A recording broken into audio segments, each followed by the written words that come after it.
We'll do it live. Okay. No. We'll do it live. Fuck it.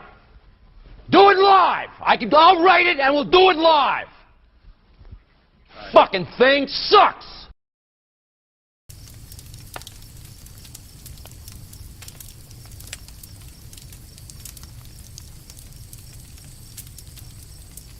Oh, hello, stream.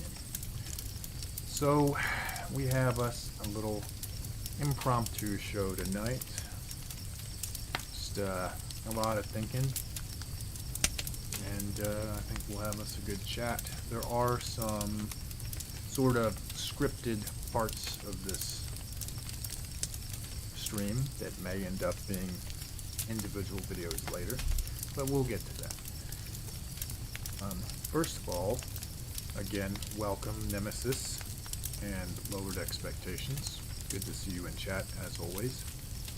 And yes, I do like that track. In fact, it really fits in with the theme of this stream tonight. If you don't know where it comes from, it actually comes from Dark Souls, which has a lot to do with Soul of Cinder. It has a lot to do with fire. So I figured that would be an excellent track. And how does it sound? Is the campfire sound overpowering my vocals? Should I turn it down? Let me know how that sounds to you guys. I know there's a slight delay. I happen to really like this sound. Okay, so I will crank down the campfire a little bit, make some adjustments, because I definitely, if I'm going to use this later, I'm definitely going to have to be able to be heard, right? Ah, there's the problem. Something I really hate about Windows 10 is, for some reason, it adjusts your mic for you when you didn't ask it to. So there we go. Yes, thank you. I'm gonna crank down the campfire. I want it to be sort of ambient, but not, you know, overpowering my vocals. So we'll do that. Should be better, right? Maybe a little bit more.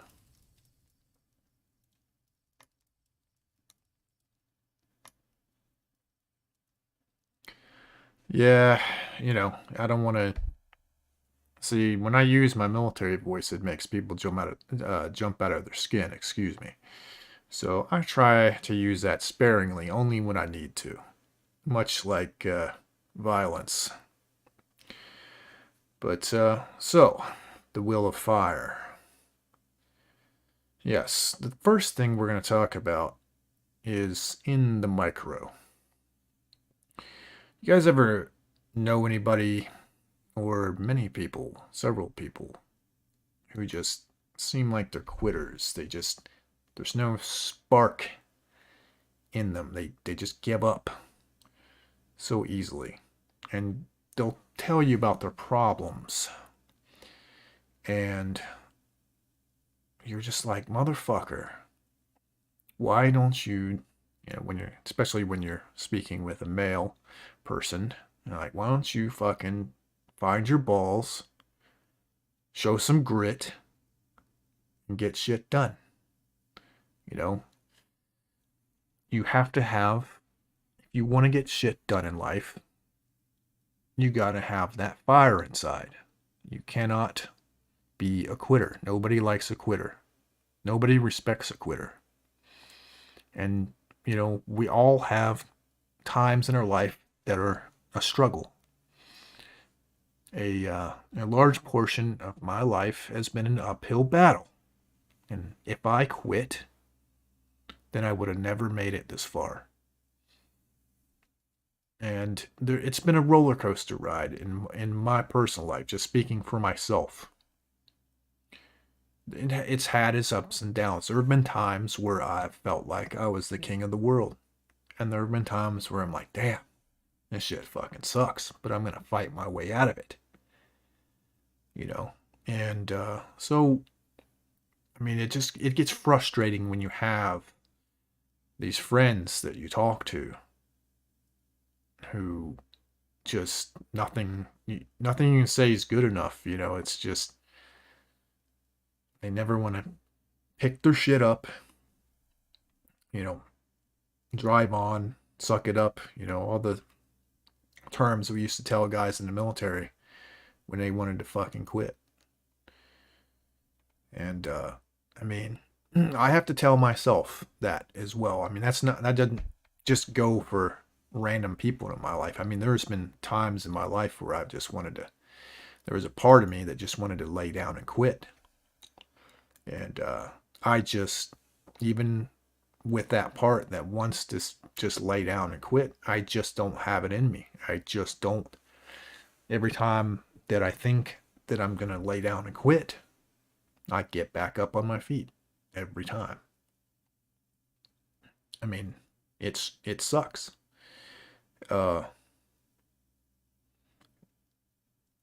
Nemesis, we live in a world of quicksand. The minute a person stops moving, entropy ensues.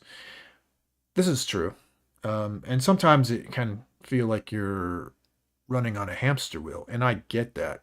I totally get why someone would get frustrated with life. I mean, shit happens. A lot of things in my life are going the way I want them. But there are quite a few things that aren't. And I have to, I have to keep fighting. I have to keep working. There's no other way. I'm not going to sit around and whine like a bitch about it. And that's how it goes. So that's the micro. Now let's talk about the macro. Just some observations in my country, the United States.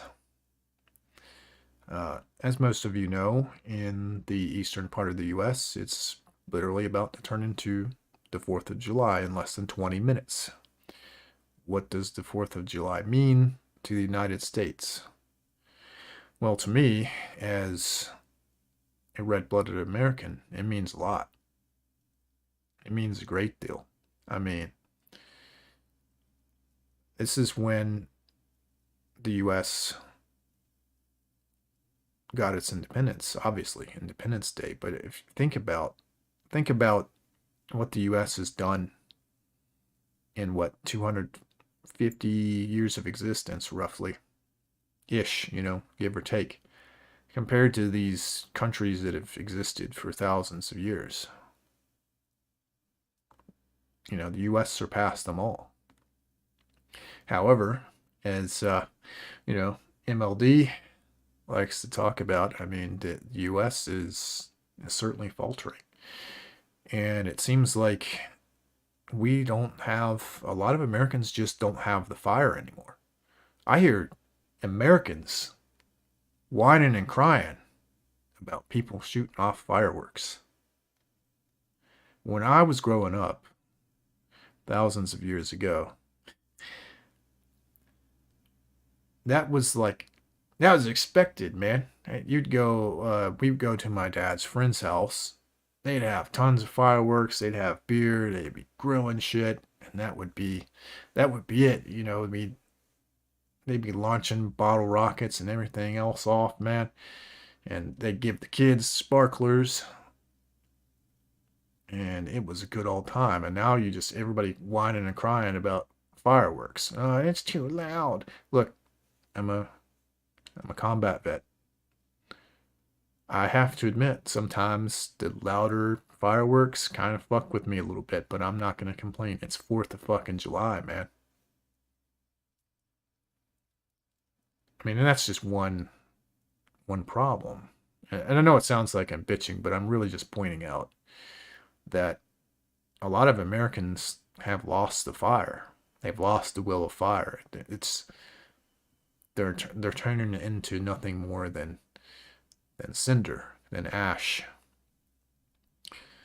Look at all the problems that we have in the United States. We could go on a tangent for a while about that, but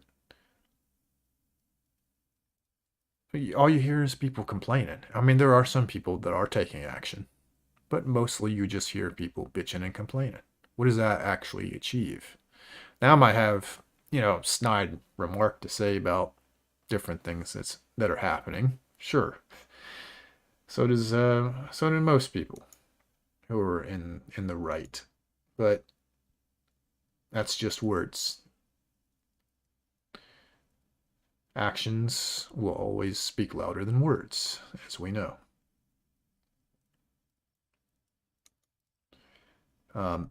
Like I said, I could go on ad nauseum about the issues we're having in the United States. I don't want to, but my biggest thing that I need to comment on is just how weak people have gotten. We always, it is sort of human nature to kind of find the easiest way of doing things, the path of least resistance, right? But myself, I've always been a very stubborn man. And people are like, why do you do it that way? One, I'm stubborn. And two, it's kind of intentional. Because I don't want to be fucking soft. I have no buts about it. I am a very stubborn dude. People think I'm a lot more easygoing than I actually am. Or agreeable. I'm not as agreeable as you think. I just try not to let the small shit be a big deal. Alright, I'm going to read the chat just a little bit. We are going to get into some segments here, but this is sort of just impromptu shooting the shit for the moment. We're sitting by the campfire shooting the shit for a few minutes. Then we'll get to, there's a couple segments, and then we'll get back to shooting the shit again. So, depending on how the segments go again, they will be their own standalone videos later. So, I'm going to read a couple of comments here.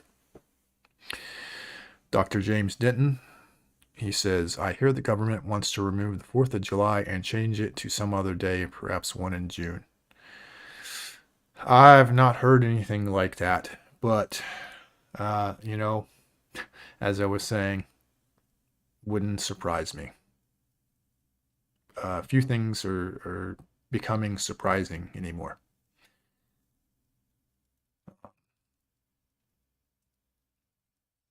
Yeah. So, anything else you guys want to bring up before I start the segments? Because we're going to get into philosophy. They're somewhat related to, at least the first segment will definitely be related to what we're talking about in a way. You will see what I'm talking about. They say that 4th of July and Juneteenth are not congruent with one another, and that Juneteenth is the true day of independence. Oh, okay. Well, I don't know much about Juneteenth, to be quite honest with you.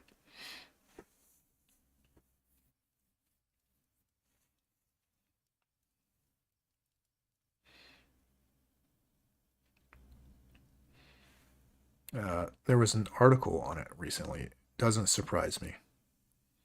Doesn't surprise me. It seems almost like all these supposed conspiracy theorists have been saying for years now that one certain political group and their allies really just want to just tear this nation down by its foundations. No, that's just a conspiracy theory. That's, the water's turning the frickin' frogs gay, right?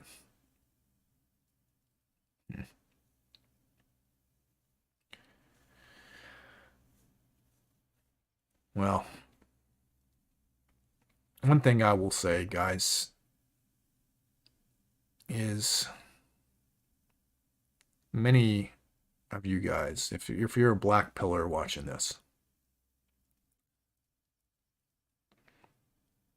I'm going to continue to tell you to not give up on yourself. Don't give up on yourself. I know that there are voices in the black pilosphere or whatever that are telling you it's over, bro, and all that shit. don't give up on yourself. Nothing is over, you know, just like Rambo said in the first movie.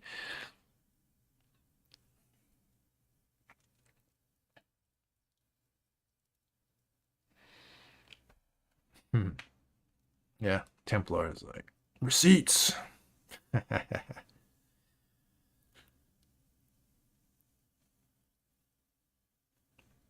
All right.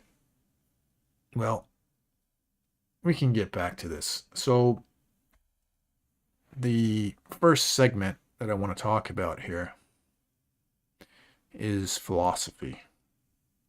And we're going to talk about one of my favorite topics, guys. If you hadn't figured it out, I happen to be a big fan of the series called Berserk. If you've never heard of it, read it, watched it, there are several mediums to consume it. I would always recommend the manga, and it is definitely for adults, so don't be reading it around your children. It has everything in it, if you catch my drift. And a lot of people don't give this story, I mean, well, the fans understand this, but there's a lot of philosophy. And I know we generally, as Westerners, we talk about more Western philosophy, obviously, right? But I'm just as interested in Eastern philosophy as Western philosophy in a way, because, you know, knowledge is power, right? So we're going to talk about one of the many messages that the story of Berserk is trying to get across to the reader. And if you just take everything, if you don't, if you're just shallow, if you just don't look beneath the surface, you'll miss a lot of stuff, myself included. There's a lot of stuff that I went back and I did not realize that this was the case, you know, and it's fascinating. You know, I've read the story several times, and it's finally continuing. As I mentioned in the last stream, that I had to take down. I'll put it back up, but it's down for now just because I have good reasons, but it may be back up. By the way, hello, Chris Mitchell and Holy Blade, of course. Good to see you guys, as always.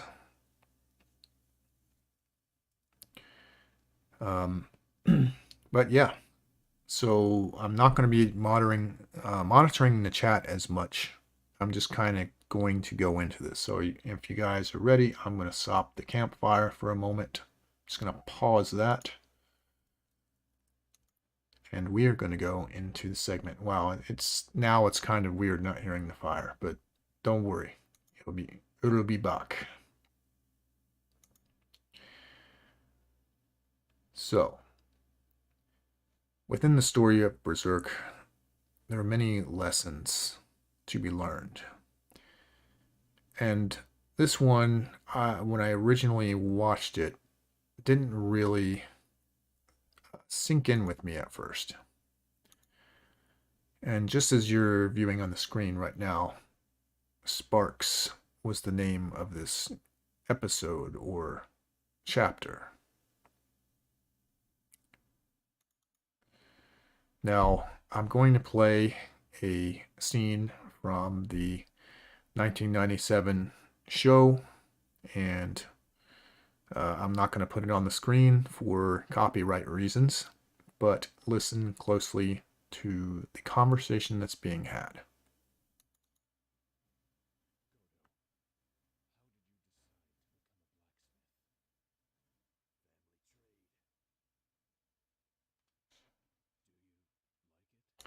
All right, hang on, sorry. You guys probably can't hear it that well. I'm going to turn the desktop audio back up. That was my fault. Godo, how did you decide to become a blacksmith? Family trade.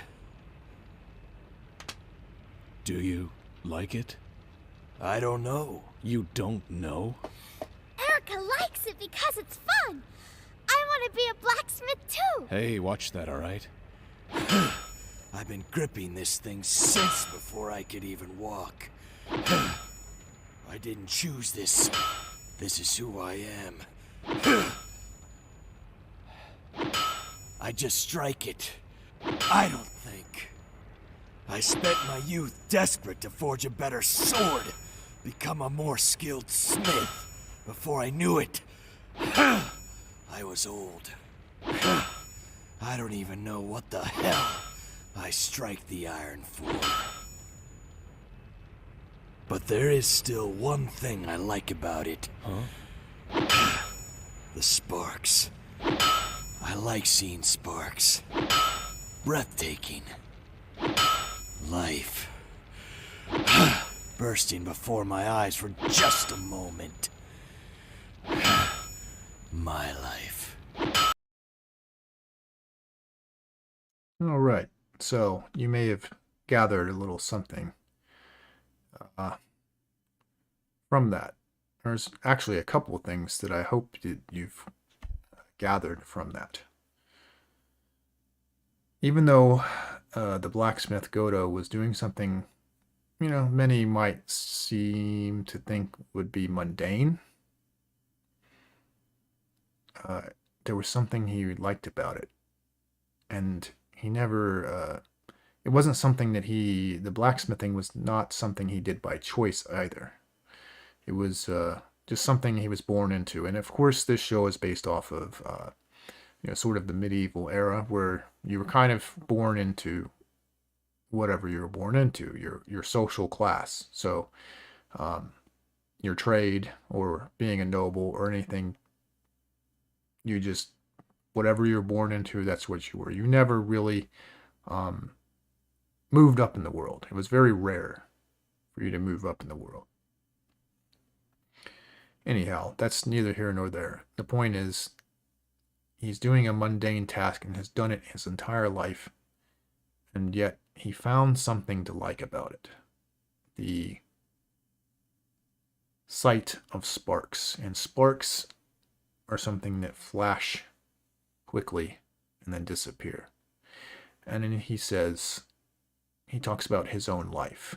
So I guess one lesson that you could take from that is not to be, one thing I skipped over, there's so much being conveyed in that one, 30-second, 45-second soundbite, is that he spent his life trying to forge the greatest sword that he could, right? He was laser focused on creating the greatest sword ever. That before he knew it, he was old. His life had flashed before his eyes, just like the sparks when he hit the metal with the hammer. And sort of what that's saying for, my audience is very intelligent. So what that's saying is appreciate your life. Don't let your life flash before your eyes. And there's always some small beauty in even the most crappy situations or mundane situations, and that you should be able to see that. I did take some influence from this scene because there are other sound clips I'm going to play for you guys. Same episode. So the character Guts hears Godo give him the speech about sparks and life and all that stuff. So he begins to do some introspection, which I will play for you right now. Sparks. The light born in the clash when two swords meet. They serve me as well. Throughout my life, the moments and people that have defined me, they have all been illuminated by sparks. And once again,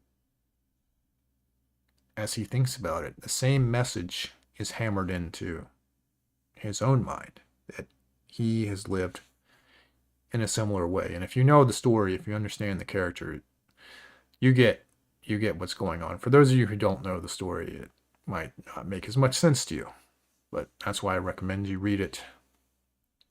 All right, but here is the part that resonated the most with me, and I'll explain why. Let me find the clip. I don't know my dream, but from this day forth I wield my sword for no other man. I will seek, and sparks will light my path. Now, if you have watched my previous Berserk content, you know that I asked the question about your dream. Do you have one? And part of his character is that he didn't know what his dream was. And a big part of the story is dreams, ambitions, which we'll talk about next. But the part that resonated the most with myself was the part where he was talking about he will wield his sword for no other man. Now, if you know me very well, you know that I'm a very capable man. That is what I will say about myself. I am very capable. And there have been many people who have tried to use me as a weapon because they recognize that capability. And I realized it as well. I realized that these people were doing that. So I was on my second Iraq deployment when I really paid attention to that part. And those of you who have heard me talk about the Iraq War, you all understand how I feel about all of that and my participation in it.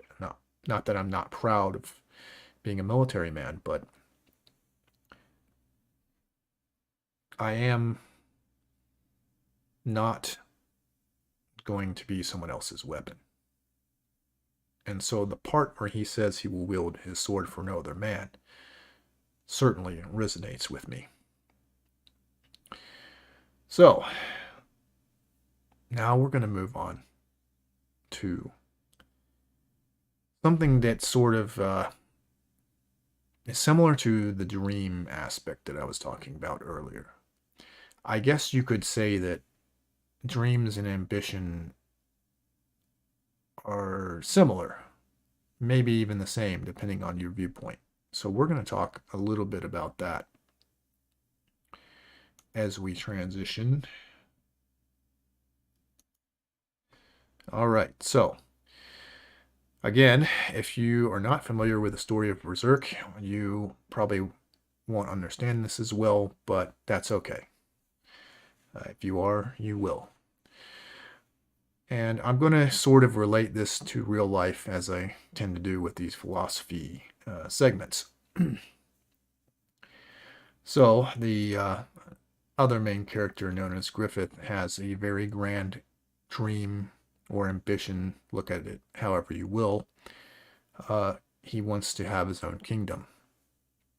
Now, one of the points of philosophy that is hammered in to Berserk is the more grand your ambition is, the worse possible outcomes there may be. And definitely you guys who know how the Golden Age arc ends, you know exactly what I'm fucking talking about. So, we in the Manosphere, we talk a lot about, trying to be that 1%, right? You gotta be that 1% man. You gotta have the six-pack abs, the fancy cars, and you gotta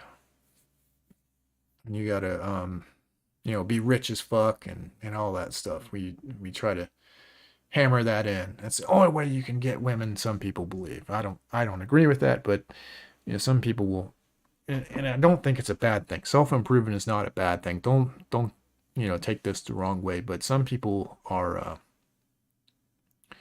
very ambitious, and that's fine, right? Right. I made the mistake of looking at chat for a second. But there's a dark side to your ambition.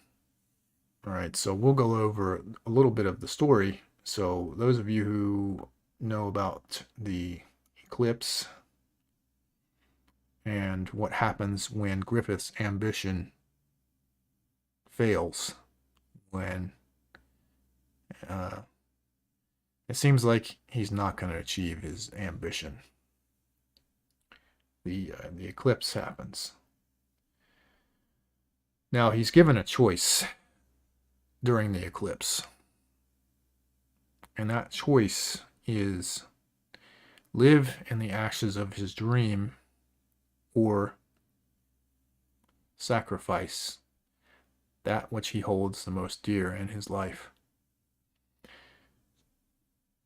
And there is a scene while he hasn't made the choice yet.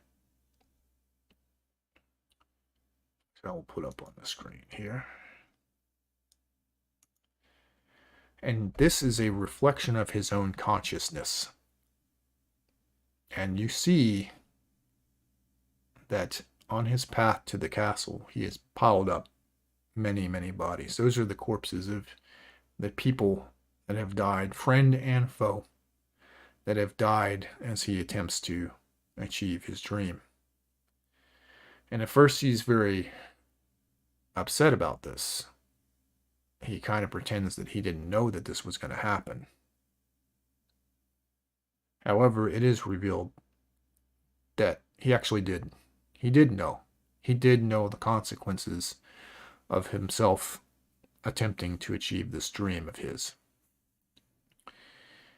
And he comes to the realization that he would have to pile up even more bodies to achieve it, or he would never get there. He would never reach that place, he says.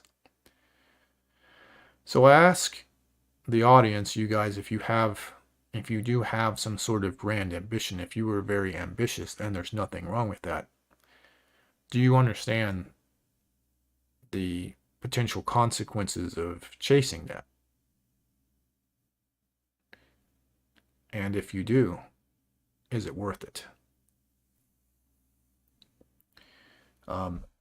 Getting back to sort of tying this somewhat into the manosphere, being very ambitious, and I hear some voices in the manosphere talk about that they just, if you ain't, richer than them, and I like this guy, don't get me wrong, but he has said that if you aren't like richer than him, he just doesn't really want to spend that much time with you. Or other guys will say, well, look at the 5 people closest to you and that's where you will be. In other words, if you hang out with losers, you will also be a loser yourself. There is some truth to that for sure. I mean, if you're hanging around a bunch of dope heads, you're going to probably not do that well. They may end up dragging you into something. I mean, there's many things that could possibly happen. But again, there is that theme about ambition and friendship, and I will play a quick clip from that. I think you're amazing. I'm sure your friends are equally fascinated by you. I'm certain it's what attracts them to you. They are my soldiers, and they will follow me into the jaws of death for the sake of my dream. But it doesn't make them my friend. A friend should never subsist on another's dream. The man who would be my friend must have a reason for living that goes beyond me. And he should put his heart and soul into protecting this dream, even if it means opposing me. For me to call a man my friend, he must be my equal in every respect.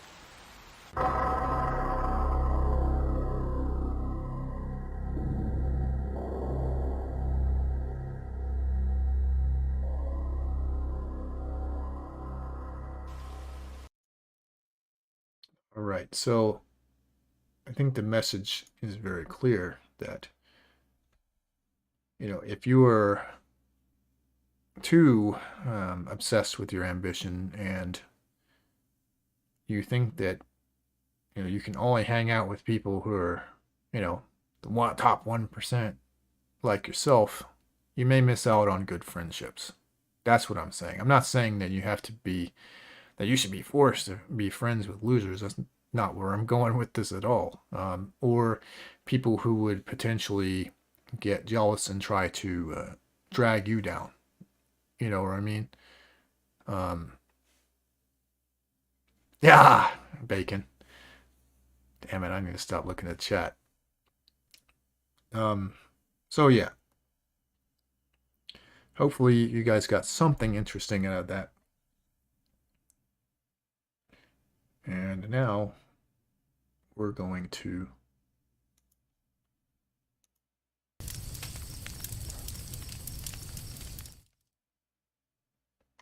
go back to shooting the shit because it's 4th of July, motherfuckers.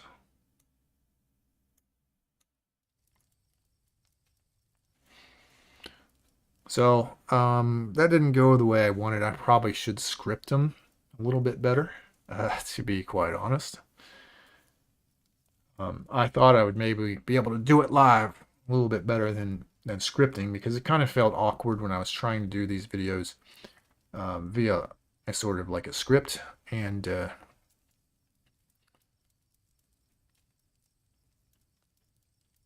let me see what the chat said. Obviously, the fucking goddamn bacon is here.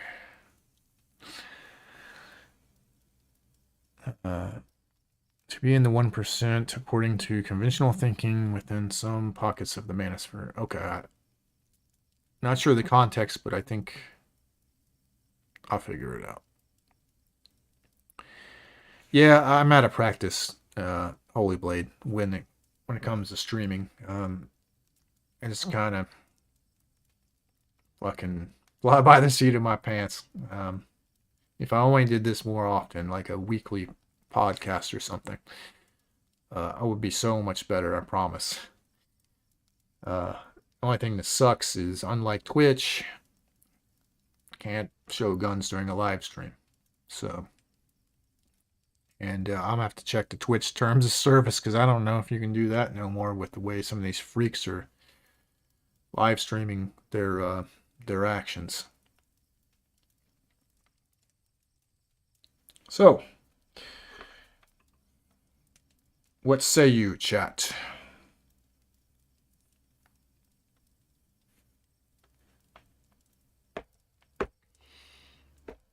Let us have a campfire discussion.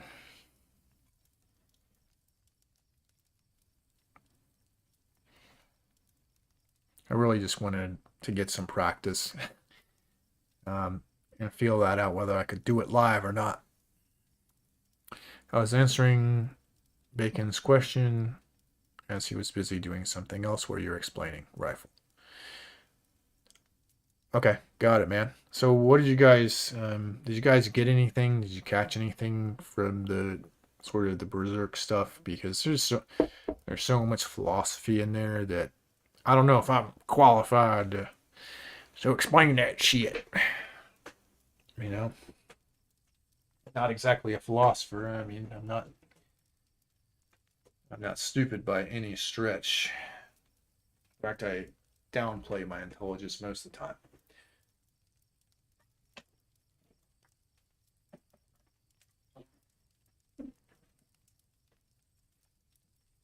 Well, thank you, Nemesis. You're very kind. I appreciate that. Ugh. Thank you. Lowered expectations. The Grizzly Chew. I had a buddy that he would chew that stuff, and he liked Skull. Or man, I don't know what he wouldn't chew. Actually, he went through phases. He loved Grizzly. He loved Copenhagen. An old hillbilly buddy. who may actually be related to me distantly.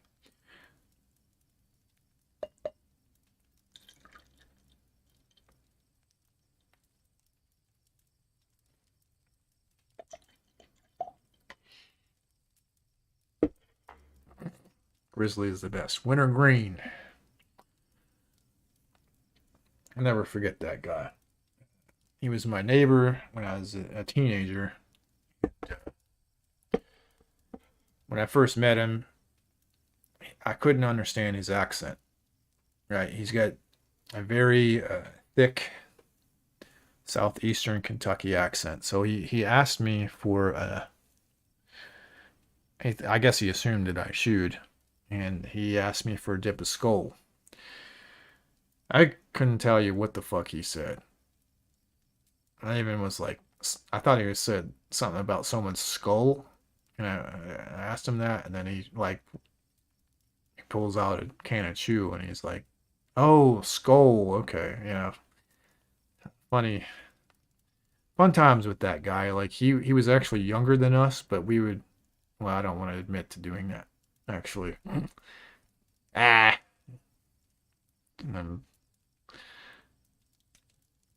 It's way past the statute of limitations, isn't it? Just being goofy. But we would have him. He was a year younger than us, and we would have him go to the put on some coveralls, some like greasy coveralls, and he would actually buy us alcohol. Like he'd go to the gas station because he had one of those hillbilly beards, and when he would wear like coveralls and have that beard, he'd look like some kind of like mechanic, so they wouldn't even ask him questions. So he would buy us the beer. Pretty funny.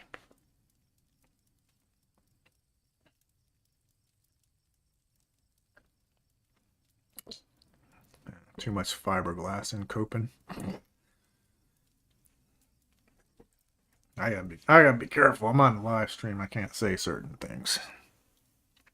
I don't want to get in no trouble with the YouTubes.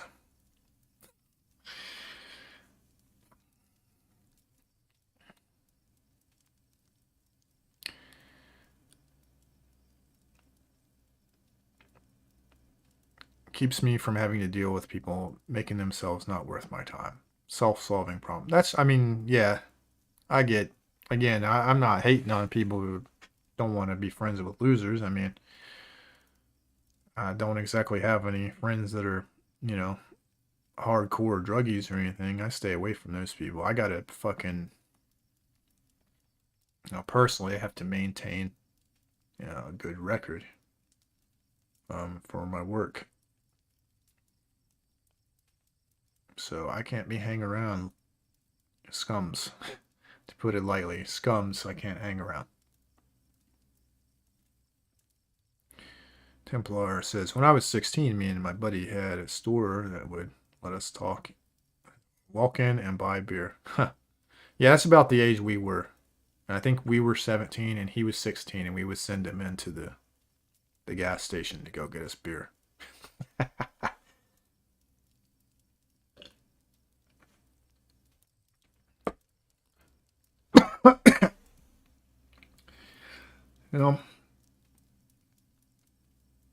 What do you guys think? Do you think that I was well behaved as a teenager, or do you think I was a little bit of an asshole?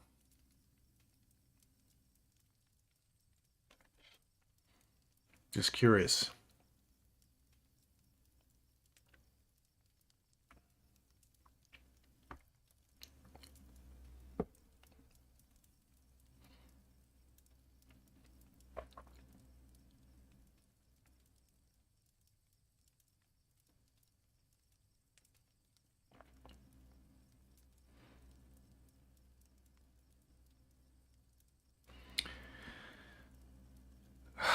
I'm going to wait for a couple more answers to come in.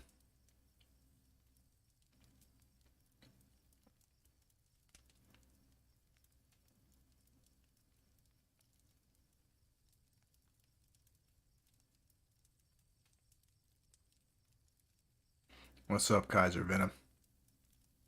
Good to see you as always, my man. Every time I go live, you're in here, man. Good to see you. Okay, well, hate to say this, but lowered expectations did get it. It was a combination of both. Like, I have two siblings, and I was definitely the best behaved one. I was definitely the one that my parents didn't think I would be any trouble, right? And it's not that I didn't do things that I shouldn't. I just was smart enough to not get caught. I never took it too far. I never took it far enough to where I would get caught. But yes, I was pretty well behaved, but I was also an asshole. So it is a combination of both.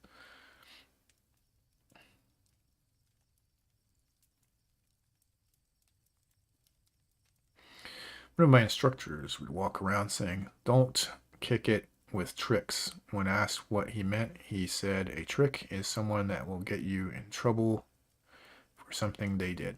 Yeah, I mean, that is a very good point. I don't know. We weren't offering prizes there, lowered expectations.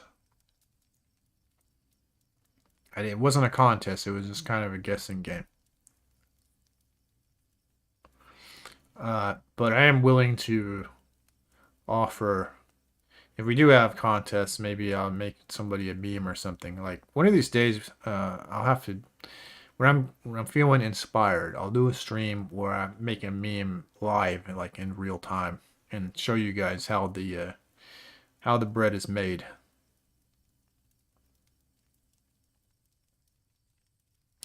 I'm still kind of trying to relearn OBS because OBS can do so much. And I just have barely tapped into the capabilities of OBS. A lot of people are pretty lazy, and it depends on what kind of show I'm doing. So, like if I'm having a show where I have people come on the panel, then I do a lot of StreamYard myself. But it is kind of like super easy, super user friendly. You know, it's like buying a can of chili instead of making homemade chili. You know what I mean? It's already there for you. Whereas I think making homemade chili is a lot more rewarding. But what do I know? I actually, speaking of chili and being able to cook, I'm actually pretty good at that. So I actually won a chili making contest one time at one of my jobs. It was now I did kind of cheated, not really cheated, but I used some strategery, right? So we were having the chili making contest, and I knew that everybody was going to make normal chili. I knew it was going to happen. So what I did was I made white chicken chili. And I was the only one that made white chicken chili. And so I ended up winning the contest. Which is not to say that my white chicken chili isn't good. It is actually quite good.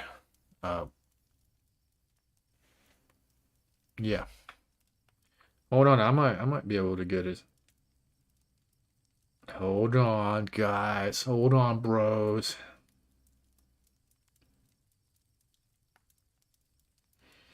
I got a message from a guy I've been thinking about, and I wanted to call him. And he, we're on the same wavelength, my homie here.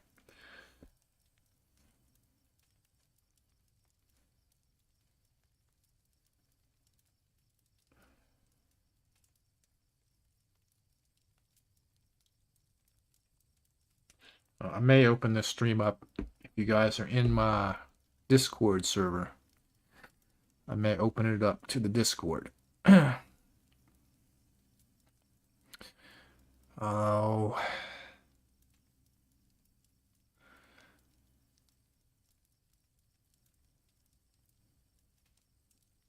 Bacon. Damn you. Bacon is a wonderful man. I don't know. I didn't come up with it. It just existed. It existed before me, I think.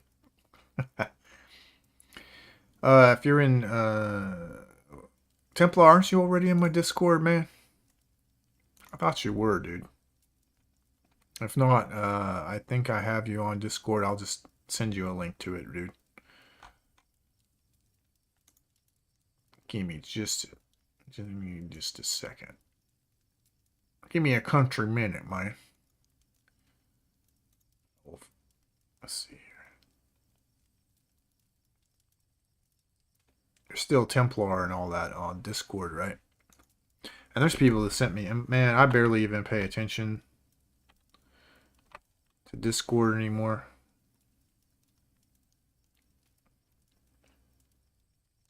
Motherfucker.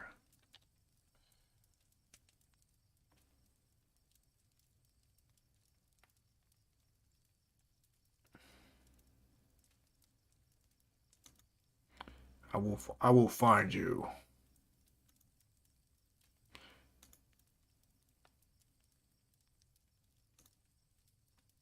Okay. Hang on, I didn't check your answer, Templar. Val on Discord.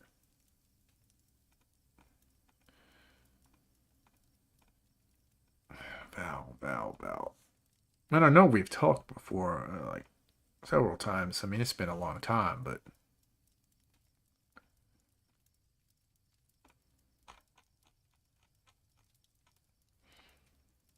let's see. Oh, that's you. Okay, yeah. All right, that's you. You're Val. All right, I'm gonna send you an invite to the range.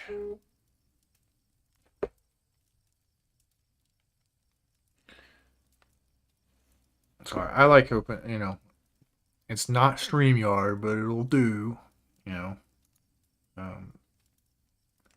So I will go to the general voice chat in my Discord. If you are a member, come on in.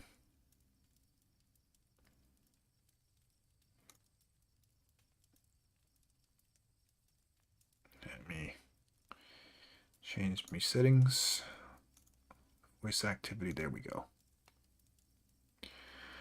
However, I will have to adjust. I will have to turn off the campfire, guys, if you join my Discord. And at that, there you go. Let me give you a roll. Welcome. Welcome.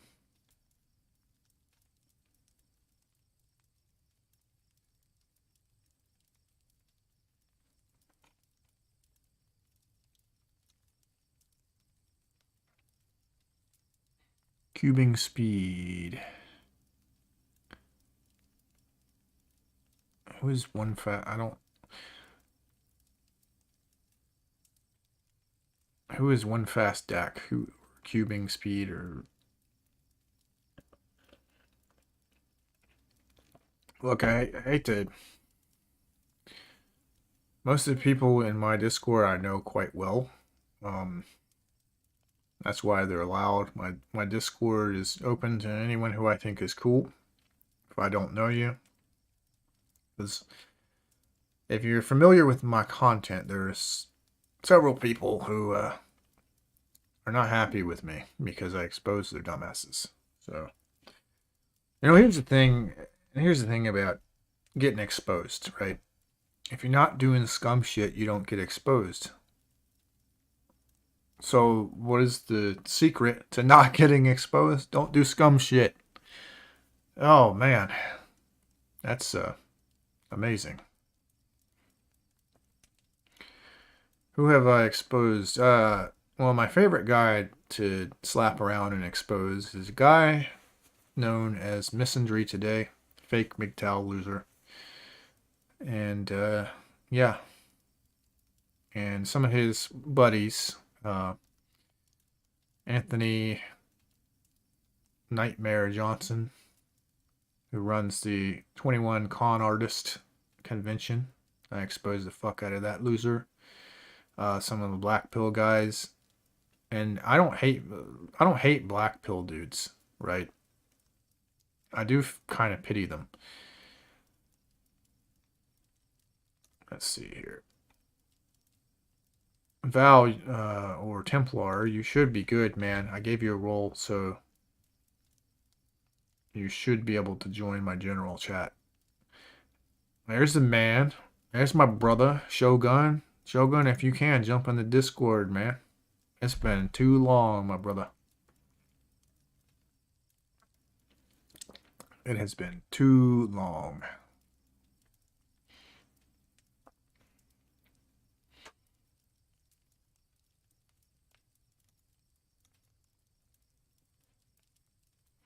And all the homies coming out tonight. 4th of July. It's 12:30 a.m. It's 4th of July for me. Independence Day, brothers. Who goes there? Oh, there he is. Fucking Shogun. What's up, man? What have you been up to?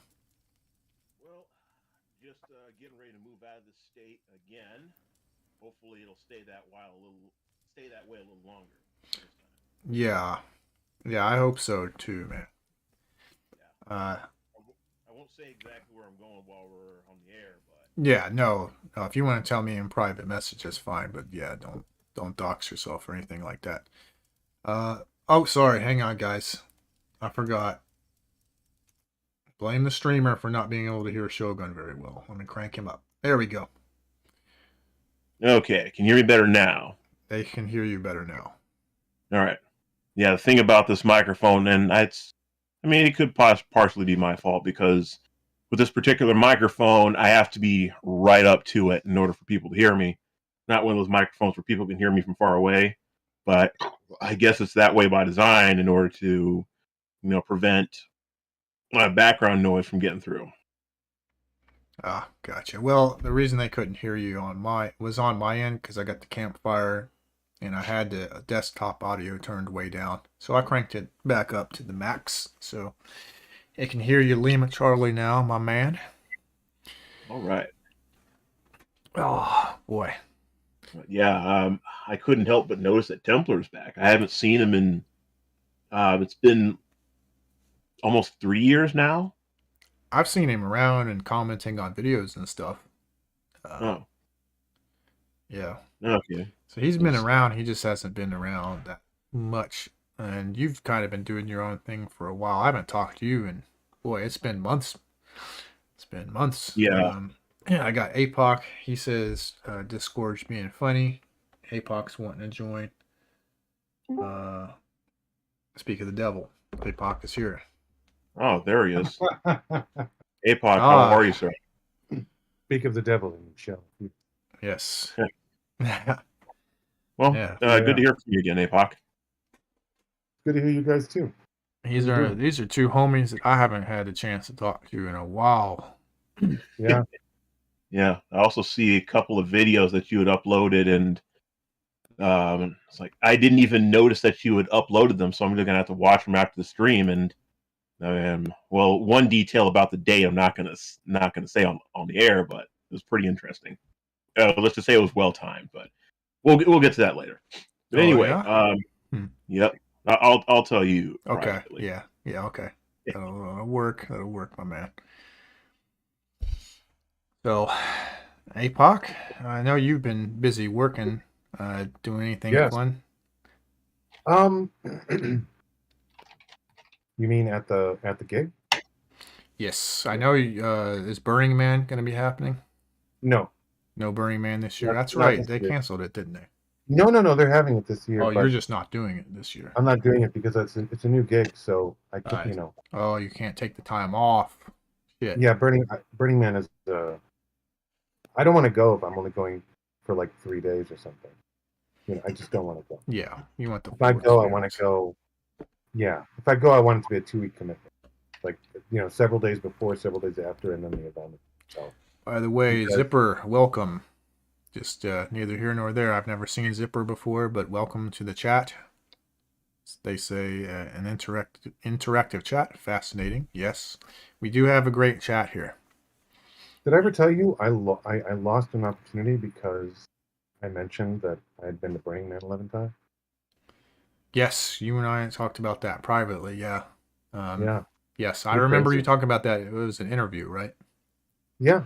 Yeah. Hmm. And I went all the way. It was all the way to the CTO, and I was talking to him. He was the last guy on the in the line, and I mentioned it because he asked me about my, like, what did I do um, for personal enrichment, you know.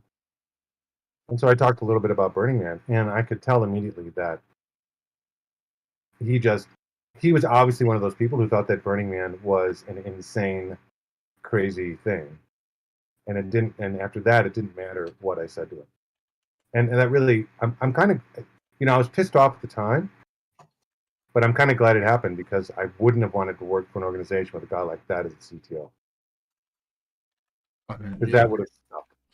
Well, you know that old saying, everything happens for a reason. That is true. The new gig is with a smaller company that's restructuring, and I always seem to come in at those moments. People are like, we actually need a super competent person because we're fucked if we don't get one. So, Right.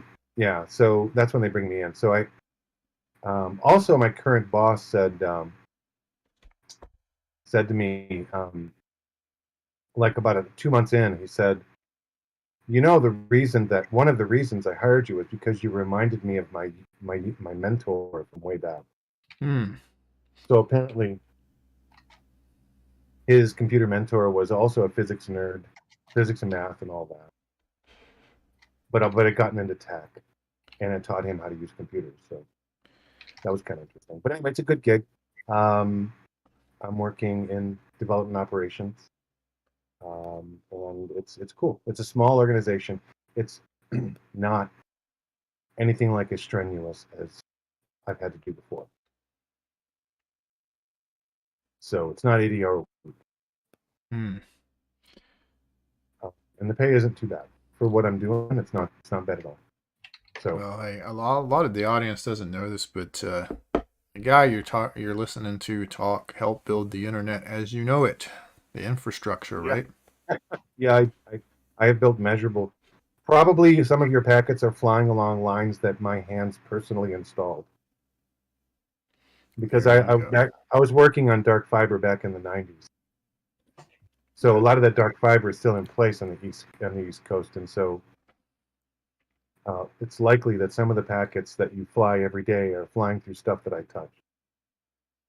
Hmm. There you go. Yep. You got a older Gen Xer that helped build the internet. Nice. Yes, Definitely that's what we appreciate did. that. I mean, that's the funny thing. Everybody's like, Gen X didn't build anything. I'm like, what the fuck do you think was happening in the 80s and the 90s? Like, what do you think we were doing?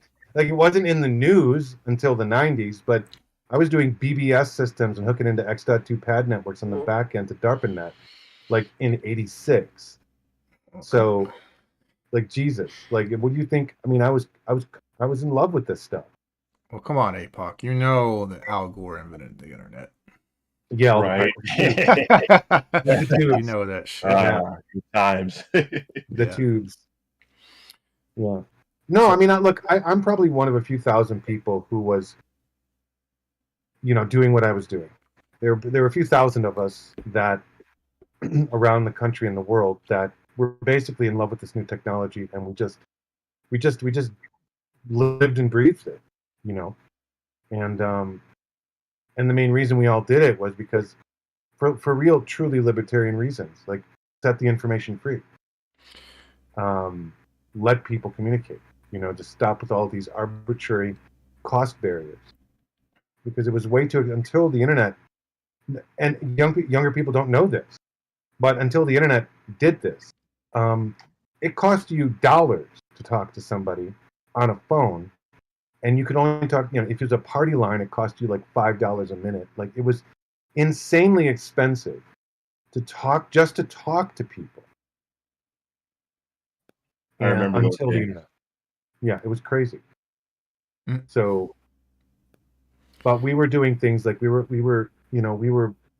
using federally regulated fixed price contracts to send large amounts of data across pipelines that was never done before. And so that's why the price drove down, because we were doing it. So I want to ask you, both you guys, a question that is sort of the theme of the stream. All right.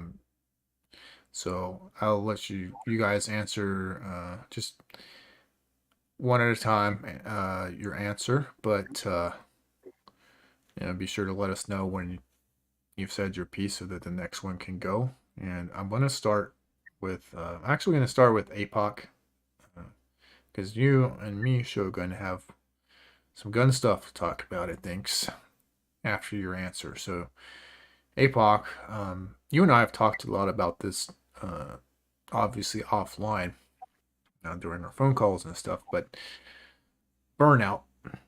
You've had quite a few experiences with burnout. You want to talk a little bit about that to the audience, and sort of the theme, obviously, of this stream is the will of fire, and sometimes you feel like you're burning out. You feel like that fire inside, the motivation, the strength is leaving you. You feel like it's going to turn into ashes. So, Right. I think you have some really good stories on this topic. So, tell the audience a little bit about your experiences. Well, just as a general introduction, I've been up and down several times in this way. Let's see. I'm not sure which one to start with. Just flip a coin, pick one, man. All right. It don't matter Well, either way. They're good. Starting in 1995, I moved to the East Coast, and I sort of made my bones working in tech there. And over the years there, I very quickly ramped up my efforts to like 60, 80 hour a week. And I sustained that for, gosh, I don't know, 6 or 7 years. And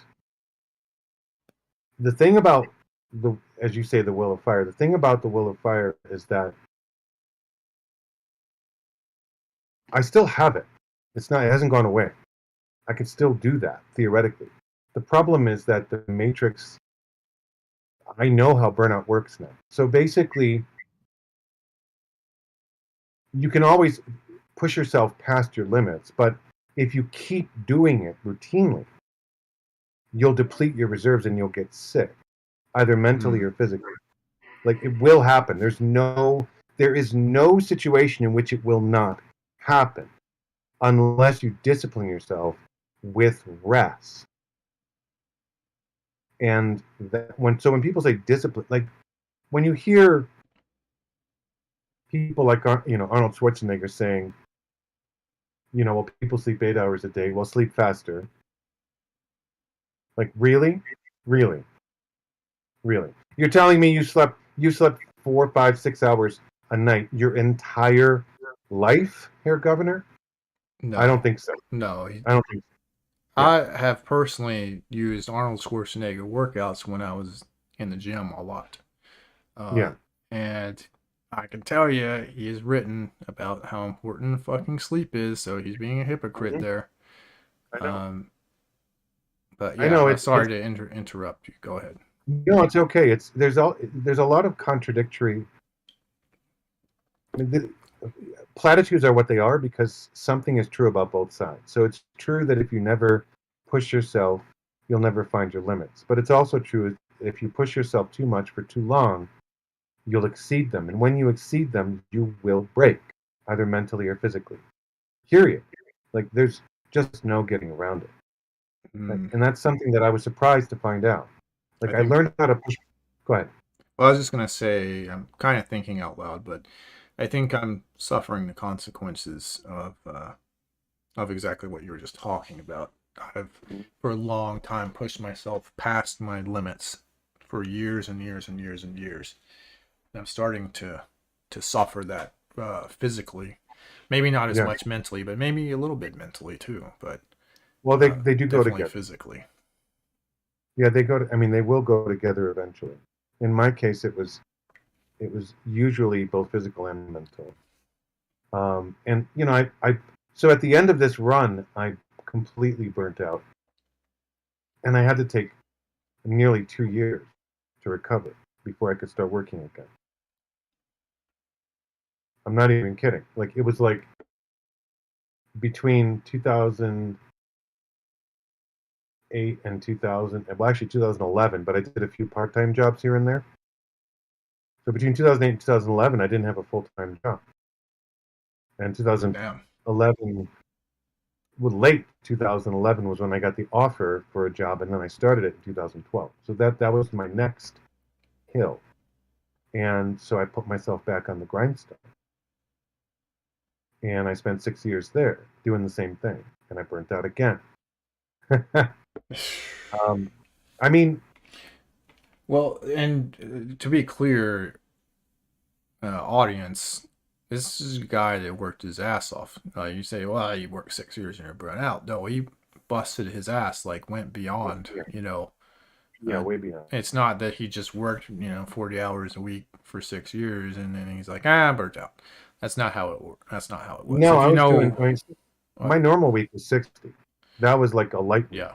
And then I was on call 24/7, and I would get at least 1 or 2 calls on the weekend. I also want to, So- I'm thinking a lot, you know how I can be, but I also want to talk to you about autism later, but that's just for later. Okay. Well, Yeah, well, I didn't for now. realize that was part of my problem too. I didn't Yes. realize that. Yeah, I was actually what I was doing, what was contributing. It wasn't just a normal burnout; it was also autistic burnout. Okay. And Yeah, we talked about that- that. That's why it took me so long to recover it, Hmm. because I didn't understand. So now I understand it, and I'm having to change some habits, which is really hard now because I'm over 50. Yeah, the older you Um, are, it is harder to change habits, isn't it? Yeah, a little bit harder. Yeah, it's not. I mean, it's not like it's hard in the sense that I can't just decide to do it and it happens, right? Like that's how it used to be. But it's still, and I'm also realizing that particular mechanism of me just deciding to do something and making it happen is also what's causing me some burnout. So I guess I'm just trying to balance out my stimuli now at this point. It's very weird. Put it to that way. It's a very strange time right now, but it's working. I'm not stressed out with my new gig. I'm doing a normal week, and it doesn't stress me out. So, which is new. So, I must be doing something right if I'm not stressed. Yeah, it's good to hear, man. So, I mean, you've lived a lot longer than probably some of these viewers, and you probably, like you said, you've been cycling in and out of like burnout and Oh yeah, and all that stuff. I've been working my ass off since I was 17. My first okay. full-time job I got when I was 13. I got a full-time summer job when I was 13. Mm, So I've been working my whole life. me too. It's working class bros, man. You know. Yep. Yeah, I mean that's what I know how to do. Right. Well, definitely appreciate your input, Shogun. Did you have any other questions about the whole burnout thing? I mean, Yes, we'll definitely go to the audience as well and see if they have any questions. Okay. No, there's a lot to talk about, gentlemen, and I haven't talked to either one of you in forever, so we're gonna have some discussions here. So Shogun, I know you've been like, bouncing around between employers and burnout, doing the TFM show, and tell us a little bit about your experience with this type of thing. Okay, so a lot of my burnout, especially when it comes to this industry, has to deal with the so-called gig economy and the fact that tech industry companies, especially the Fortune 500 ones, I mean, it's not black and white, but a lot of them, they tend to hire on a contingent basis. and in my experience and other people's experience differ, and I find that where those experiences differ, people's opinions differ, but I'll get back to that in a moment. Is that I find it difficult to break the cycle of like the contract versus the permanent employment world. So it eventually got to the point where it's like, you know what, I kind of wish I could just do something else because I'm tired of changing jobs every few months. I'm tired of having issues getting paid. I'm tired of having issues being placed in a job that I actually have the skill set for. Yeah. And it's just been a nightmare. Actually, been finding a spot where not so much, maybe belong is not so much the word, but where I do my best work. And that's always been a problem and maybe it could be a problem with me and having, well, I wouldn't say standards, but basically taking whatever work I can get, because that happens a lot where I find myself in a point where I need employment soon, or else I'm going to lose my place to live and all that good stuff. Because when you're renting, especially when you live in a major metropolitan area, which that's actually going to change very soon. I'm very glad to get out of this soon to be urban hellhole. When it comes to renting, people tend to be merciless. The only time in my experience that doesn't the case is when you either have a private landlord that's understanding, or when your housing is provided by like the Catholic Church or something. Like when it comes to rental agencies, they're quick to brand you as a deadbeat, kick you out on the street, give you an eviction charge on your record, even though you weren't forcefully evicted. All that stuff. All that stuff has happened to me, and I've gotten very tired of it. So, for those of you who don't know Shogun, he's even been homeless before. Oh yes, and sadly more than once. Mostly due to this career path.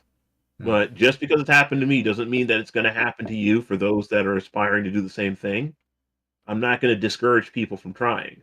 But this is just based on my experience, and if someone can learn from my bad experience and learn what not to do, then I can't say that it's all been for nothing. So yeah, with that being said, I'm sorry. Were we saying? I was just gonna say, we do have the benefit of both you guys being tech guys, Yeah. Speaking of tech, well, tech is. I mean, I'm. Go ahead. My field is a little different. I'm generally doing DevOps or infrastructure. I don't do. I'm not a professional. I mean, I know how to code, but I don't do it professionally. Gotcha. I code as part of my job, but I never hooked into software engineering. It just wasn't interesting enough for me. I didn't find it as stimulating as, the firefighting you had to do as an infrastructure guy. I mean, by firefighting, you mean like troubleshooting, basically? Yeah, or actually firefighting, like something breaks and you have to fix it, or the company loses $10,000 a minute. Yeah, gotcha. So There's that something sounds to like that, that's high stress. Yes. Yeah, but it's proportional to the feeling you get after you win. Yeah. Oh, yeah. Like once you solve it, you're like, yes. Well, you both know what I do. We're not gonna bring up exactly what that is, but I feel the same way about my trade as well when I'm successful. Yeah, it's a really, really good feeling. Yeah. Yeah, tech has actually got quite a few different say verticals. Yeah. Yeah, and honestly speaking, I feel like the passion is pretty much gone when it comes to this industry. I feel like the only reason I stay here is because of the money. I don't have the same 9 out of passion 10. I used to have. Yeah, 9 out of 10. I mean, I will say 9 out of 10 people I meet in tech now are just they're phoning it in. Yeah, because I used to be so passionate about like wanting to be in the games industry, and I wasn't going to let things like a lesser pay stop me because I wanted to do what I enjoyed. But after getting a taste of not just the game industry, but the tech industry itself, and discovering how cutthroat it is, and how Oh quick yeah. people are to throw you under the bus. And it's kind of like how this is something TFM and I were talking about the other day, offline, is that the tech industry has its cutthroat people, because how a lot of us men, what they call it the dominance instinct. Mhm. And so with the dominance instinct, you have, I mean, it takes on various forms. Like you have, let's say, the alpha male who dominates, through as a warlord, or dominates, through strength, fighting, and so forth. But then you have the beta males and the cucks, which tend to be in the tech industry. The soy boys, the manginas, the male feminists, and all of the other, woke autistic rejects that tend to be, I mean, that have some semblance of like an above, maybe an above average IQ. It's not always guaranteed, but the people that tend to have those values, they know that they can't really muscle their way around. They use like their positions of power, like at work or in their job and so forth, and they will kind of like lord things over you because they want to feel that kind of power, and Gamma they male. will, yeah, male. It's really He- about it's the entire thing is about competence. Like if someone is, when you're talking about warlords, they're that way because they're competent at being a warlord. But if you're a principal engineer, you're that way. Hopefully, you're that way because you're competent at being a principal engineer. So but you're right. The problem is, and the problem I face, I have faced, is definitely wolf on top of the hill syndrome. Once I was in my last gig, once I was made principal.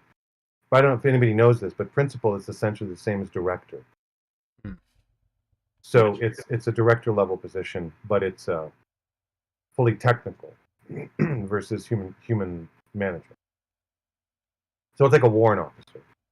Anyway, when I was made principal, suddenly I got more deference, but there was also more politics, and it pissed me off because now I had to spend like 20% of my time worrying about what people were saying, which just was like, I hated it. I would have rather just stayed a senior and stayed out of the limelight. But as soon as you get to be principal, everybody wants to pull you down. And I held my own just fine, but I didn't enjoy it. It just wasn't fun anymore. Well, So. in addition to that, I've also noticed that when people, I mean, it's not always like when you're in a higher position and then people want to tear you down that are below you. I've also noticed that, especially with people, more noticeably when they are on the same level as you are, Oh, they want to seniority step on wise. top of you. No, Yeah. sorry. They want to use you as a ladder to get up, right? Yes, it's like they want to climb on top of that hill of bodies just so they can reach the top for that promotion. Yep. Yeah, it's basically people who use social tactics instead of being competent at their job. Right. I don't. I don't even want to deal with that. That's why I'm glad I'm working this gig, because I don't have to. The unusual situation, I don't have to deal with that at all. So. But yeah, you're right. I mean, tech is super. People don't understand. Tech is more cutthroat. I thought, I didn't know this. But tech is more cutthroat, or at least as cutthroat as finance. Well, I don't know much about the finance world. Me either. But I've worked in various other industries, especially blue collar ones, where even the blue collar workers, they're more likely to stick together than they will in like a tech scenario. Yeah. It's like for example, like when I was struggling trying to find employment, this is when I was having like a really bad run for 2 years straight. Now, I mean, yes, I was like on Discord ranting about it a lot. I mean, this was not in like any of our spaces. This was like gamedev.net and so on. But yeah, I mean, I understand that. Yeah, I was taking my frustrations out a bit too much on the forums, but at the same time, I could tell that there was almost like a condescending tone, where it's like, yeah, you're just not well, yeah, you're just not making the cut. Well, you just need to, do better, or like the saying, like, get good. And I even went to, and this was actually kind of a mistake because, how Redditors tend to be. Because I'll never forget the time where I was actually at this park and I heard some people talking about their jobs, and I asked them for some advice because I'm having a hard time finding work. I noticed this especially was the case when Trump became president. I noticed that it's like a lot of companies, they just didn't want to hire. They just didn't want to hire anybody, and a lot of the recruitment companies that normally had tons of work, I call them one by one. They say, "I'm sorry, but we've got nothing," which was really surprising. And I bring up these things, and one guy, he was like, "Well, yeah, it just sounds like you're not taking charge of your situation." And I don't remember if I said anything in response to that, but that made me so angry. And that's when it really hit me, is that no matter what happens, it's like everything is basically your fault. Even because I've had a lot of scenarios where it was the manager or it was the company that they had to do budget cuts, or they overcompensated for what they needed. Like one company, they actually brought me on, and 2 months later, as I was finishing up my day of work, I got a call from the recruiter saying, "This is your last day." I'm like, "Wait, what?" Because normally I get like a certain amount of notice. Yeah. But this time I actually talked to someone who said, "Oh, we realized that so and so can do your job, and we actually didn't need another SDET." I was like, then, well, that was disappointing. Yeah, And they stuff like that would happen a lot. they And try to do more with less, and you know what? That person who they said could do your job probably hated life. it Probably might have fucking been, hated life. who knows, might have been. I honestly don't know, but I I'm mean, just because saying, it got to, in the legal, in my experience in the legal field, dude, like, yeah, they want all this work done, deadlines, yada yada yada, and then they're like trying to like work with more, like they really needed to hire at least one more person, and they were just like, nah, we'll just try to get these other people to do all, another whole person's worth of work, and it's like, dude, that's not gonna work, man. Nope. That won't do it. But right. Yeah, I'm sorry. There's just a couple more things I wanted go to ahead, bring go up. ahead. Okay, what was the other one? I had it ready to go. Oh yeah, now I remember. Now, because speaking of what you just said about those guys hating life, because sometimes that actually does happen, especially with the H-1B visas from India, Southeast Asia, or anywhere in Asia, for example, because you have a lot of these people that come over there because they're culturally expected to get a job in this high-paying field, send money home, so the family can be proud of you. Now, there was someone from Southeast Asia. I don't know exactly where he was from because this was a story that I think it was an Uber or Lyft driver was telling me about it.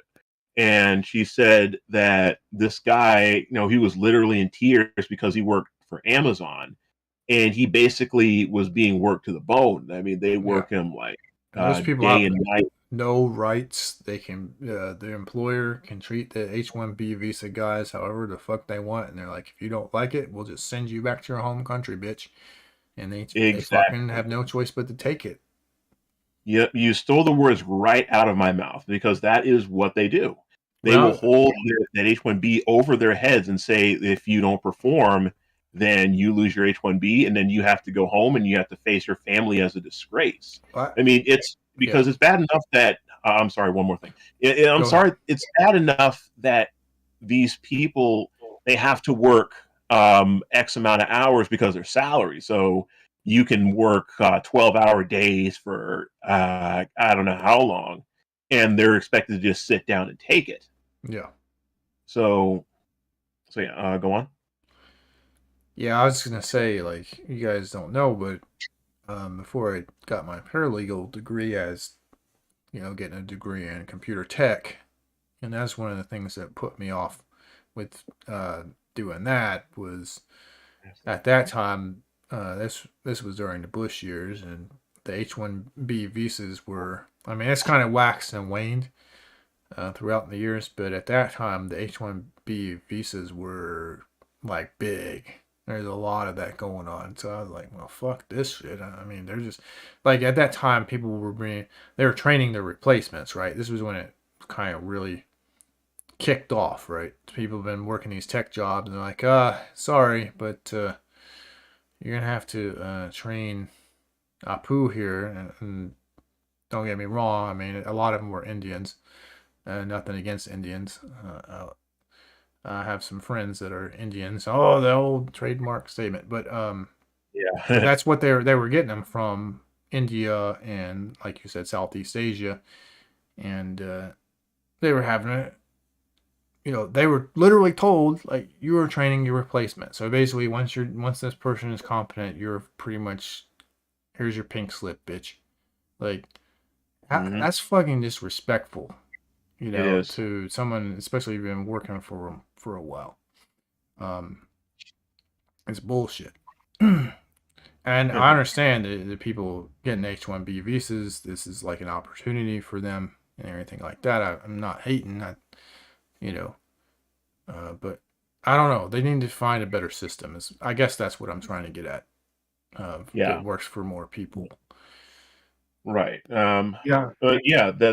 I mean, you're right, because they can basically choose whoever they want, like H-1B visas, for example, over native talent. That's if they desire. And because I've talked to many recruiters where I know one definitely said that, yeah, I see probably the reason why you didn't get this job is because they found an H-1B visa that was willing to work for less. I mean, working like a $125K job for like $50,000 a year. So it's not that uncommon, because I've seen it happen. They're not equivalent. Well, right. Also, nowhere near as good. Apu lowered expectations. I do apologize. I meant no offense. But yeah. And I don't know. I mean, I don't know what the cost of living is where you guys are at. I know APOC once upon a time lived in Cali, but yep. No, I lived in the Bay Area. But from what I'm told, man, like the cost of living there is crazy. You know, one guy told me in a course that I was taking for one of my side jobs. He come from California. He said basically if you make $100,000, you're pretty much like poor in California. Like where I'm at, if you make $100,000, you are living pretty damn good. Like, right. Really good. I mean, here if you're making like $100K, I mean you're doing okay, but you're not doing like fancy like you would be doing, let's say between 2008 and 2012. Because where I used to live in my hometown, it used to be notorious for being cheap for a fairly big city. It was really affordable, and I mean you can kind of guess what I'm talking about, because I know a lot of famous artists, musicians, video game companies. They were able to like work part-time and then work on their passions, and they could afford to get like a room for like $350 a month. And this was back in the days where you could get $600 a month studio apartments and stuff and such. So this was back when people could afford to do that. And now it's like people have been flocking here. And I mean, you have all these Fortune 500 companies, although one of them has always been there. And actually a number of them have always been there. But it wasn't until like more companies started coming here and it started attracting more talent. The cost of living went up, and a lot of the native people have left. Now, a lot of what we get is like people from New York. Oh, no. Florida. No. Yeah, you're getting New Yorkers up here. You get Californians. You get people from Colorado, and you get people from places that you normally wouldn't even want to live next door to. If only those people would stay put. Yeah, and you've got like Hurricane Katrina victims also, because they had to go somewhere. Well, a lot of them went to Texas, unfortunately. Yeah. If only they would stay put and stop shitting up other good places. I don't even like Texas, to be quite honest. Mostly because I was stationed there for years. But I mean, I don't know, it put a sour taste in my mouth as far as Texas is concerned. I'm sure it's a fine state. I just don't like Yeah. places that are flat because I grew up in a place that was flat. But you know, You know, talking I know too the much feeling. about myself. Okay, well, I know the feeling about living in places that are flat as opposed to living in places that are mountainous. I lived in a state that was flat and boring, tons of cornfields, Yeah. a lot of low IQ idiots that didn't have anything better to do than to mess with other people that were different. You know what I don't like about Midwesterners, and that's where you're getting at, because I know you and I have talked about this, but Midwesterners are passive aggressive. That's the one thing I hate probably the most about Midwesterners. They're polite, and instead of just being like, you know what, like, stop, dude, like, you're starting to agitate me, they'll just not say anything, and then they explode. And it's like a cultural thing. I don't know about your experience, but, you know, I grew up in the Midwest, and that's how everybody is. Like, it goes from, like, you know, polite to, I'm going to punch you in the face with no warning. So, I don't know. Yeah. Well, I've noticed that also, but I don't think that's purely a Midwest thing, but I definitely believe that is a Seattle thing. I think that's definitely that's very Midwestern in my experience. I've been into, you know, I make no bones. I grew up in Ohio and lived, you know, Indiana was right there, you know, yeah. other areas in the Midwest I've been to, and it's being passive aggressive. Like, I live in the South, and I also make no bones about that. In the South, you piss somebody off, they will let you know real quick. They will let you know, or you're starting to overstep your bounds. They tell you, it's flat out like, "Hey, dude, you're fucking up. You know, stop." Yeah. Yeah. Well, at least where I was in Indiana, it seems like people were quick to get pissed off at you for things. Yeah. Because I used to live there too. This was between 90. This was in the early 90s up until the late 2000s. So, yeah, it just felt good to be gone, because the one thing about Indiana is that it's like people that don't like you, they just don't know how to leave you alone. At least a lot of them don't. Yeah, But it's kind of like YouTube then, right? You know? It's what? It's like YouTube. Well, yeah, it's like YouTube. It's like real life YouTube right there. Yeah, and it's like Tumblr feminist too.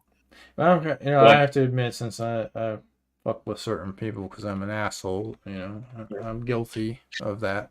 I've made certain people, you know, certain people's lives a living hell on YouTube. But, you know, go ahead. Right.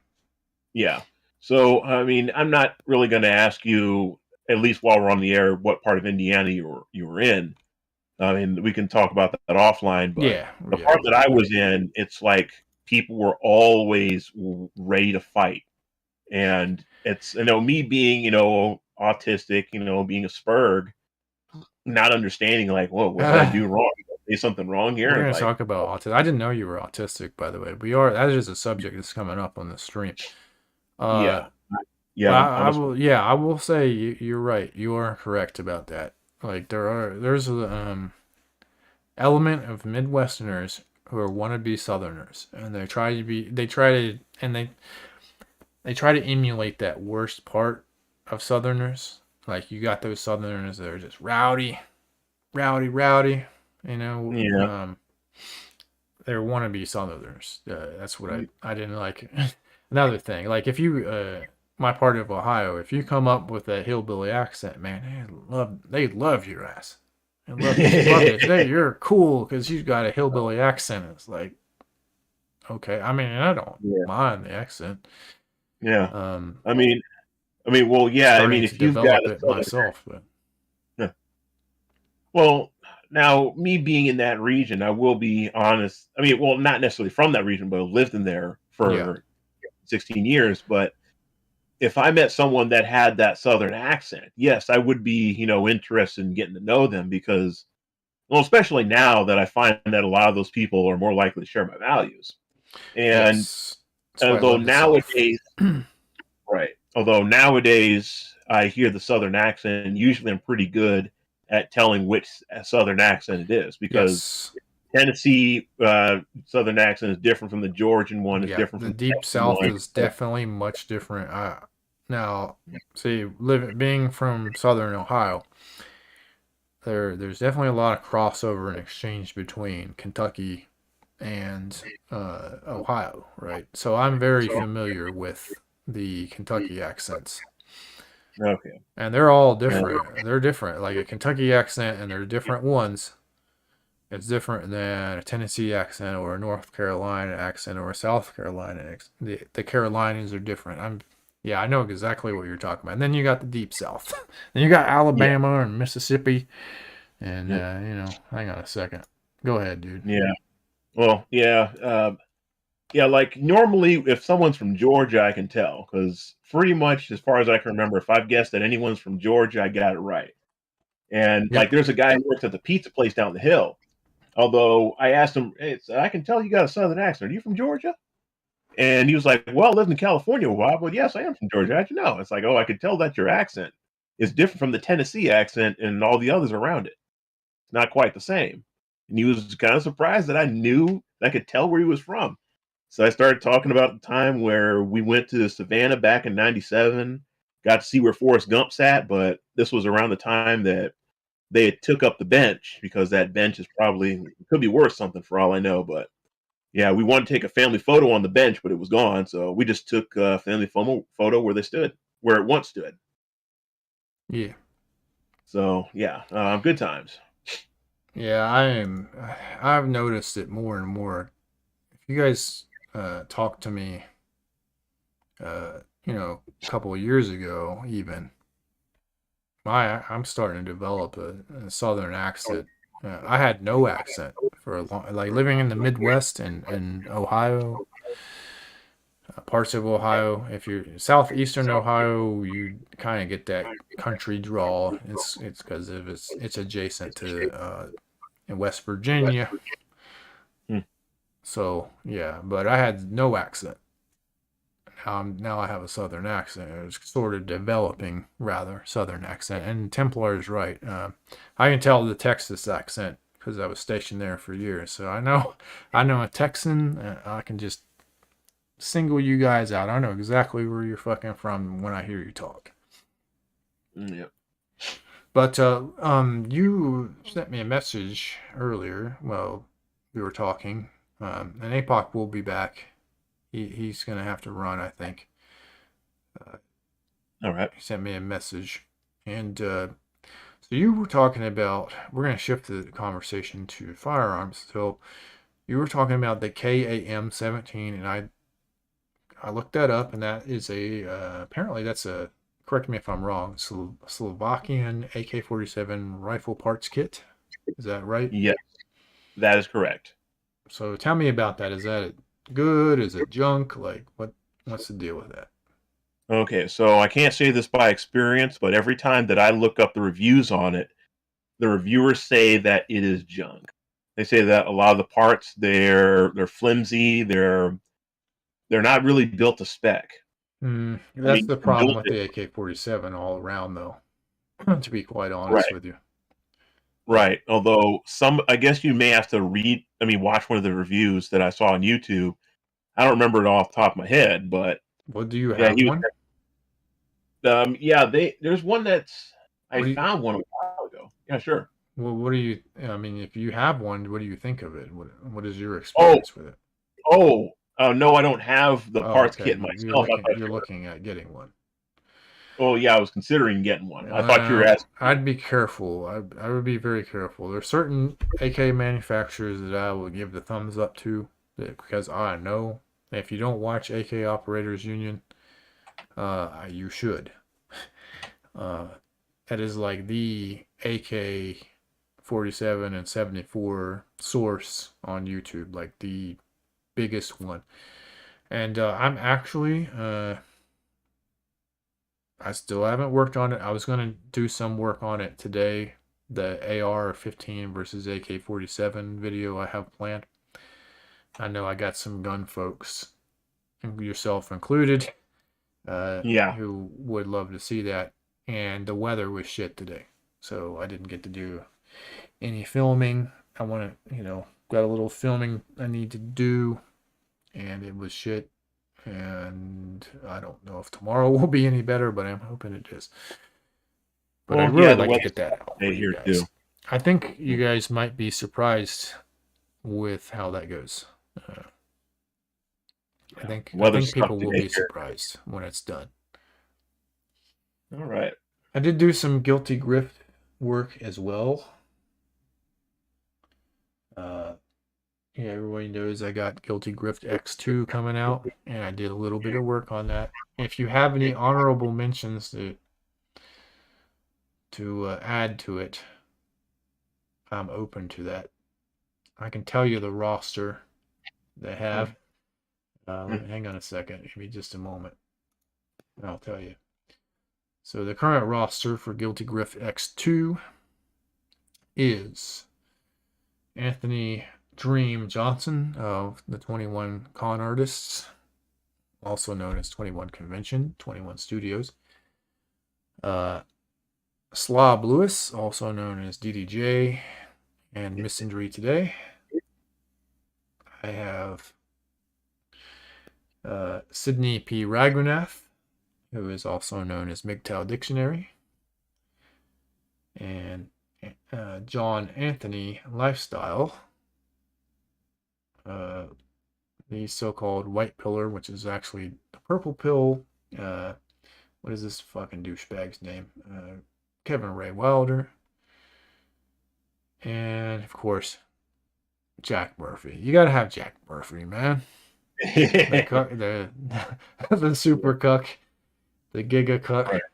Jack Murphy, and I got 2 open slots. So if you guys have any suggestions to who to put on there, I will take into advisement. Yeah, it's funny how he made it into the cuck sim.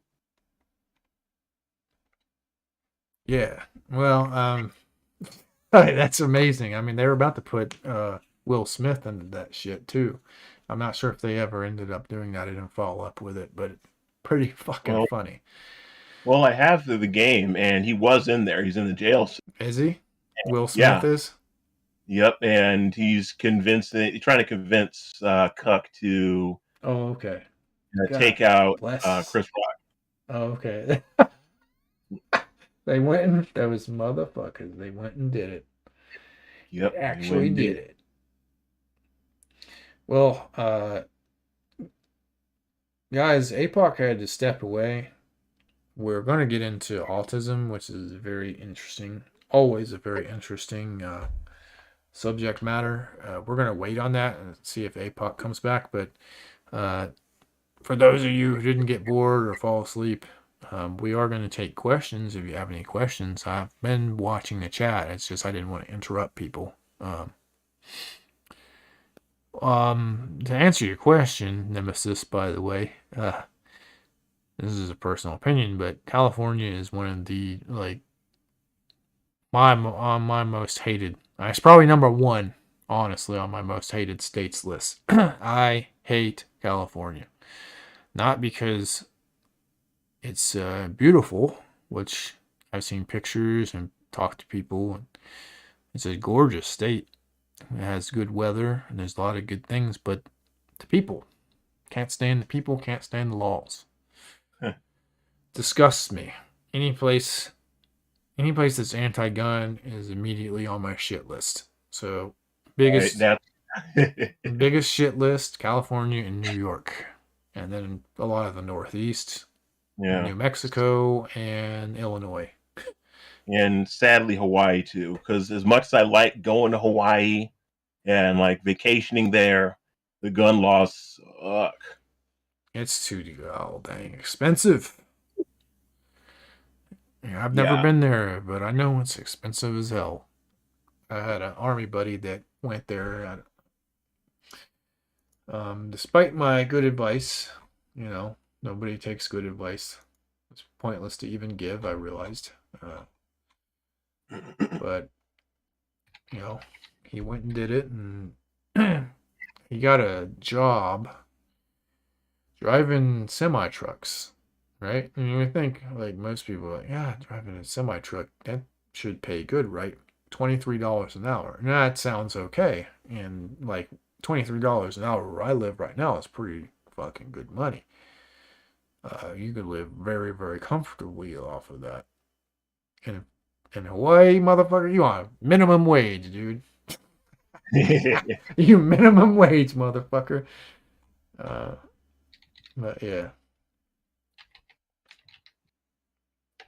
So, how's the TFM show going? Are you Well, still doing that, or?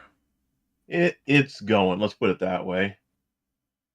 Okay. Well, I'm not gonna Um, pry too much. I've heard yeah, stuff and things, and I still like TFM. But I've heard stuff and things. Someone suggested he come on here. I mean, I'd be perfectly open to him coming on here. This is an yeah. open, open panel. He's just not my server, and he doesn't pay much attention. Like, he's pretty much banned off of Discord, anyways. So Yeah, he has no plans on coming back to Discord. The thing is that I usually don't like discussing certain things, aspects of the show on other shows. yeah, I'd rather do that that's privately. That's fair. That's Mm. fair. I won't Because pry. especially, sorry. As I just said, I won't pry. I have been trying to encourage Rolo Tomasi to have TFM on. Okay, because the Yeah. reason why I say that is because the last thing I want is for someone to misinterpret something that I'm saying or mistake me for saying X, Y, and Z when I really didn't say that, for example. And they say, oh, well, TFM Shogun's talking smack about you behind your back. I'm like, that's not Right. what I'm doing. I'm Uh, not going to You've risk always anything. been a good fan and good friend to TFM. Right. You know. Like, I don't really. Right. I mean, the thing is, I don't believe in even putting myself in a position, especially live when it comes to trying to talk behind somebody's back, because I don't want to put myself in that position, especially when I know that there's a lot of people that are listening. Yeah. Well, Uh, yeah. Our it just, viewership has dropped pretty drastically. But, yeah. Well, we, you gotta talk about interesting stuff where they drop off.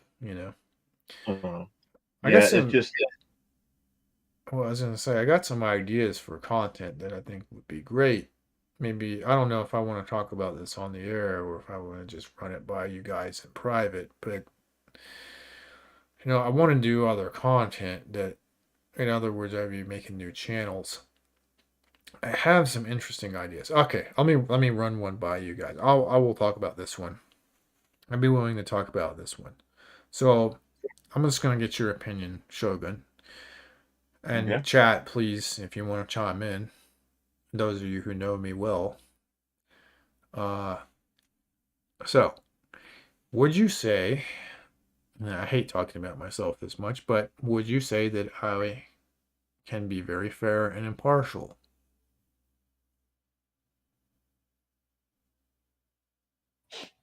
Yeah, dude, you really have to think about that. I'm sorry, who's impartial? Myself, me. Would you say that I would be, if two people were in an argument, for instance, would you say that I would be a fair and impartial person? Even if maybe I have my own opinions, would you say that I could probably be a very fair and impartial person?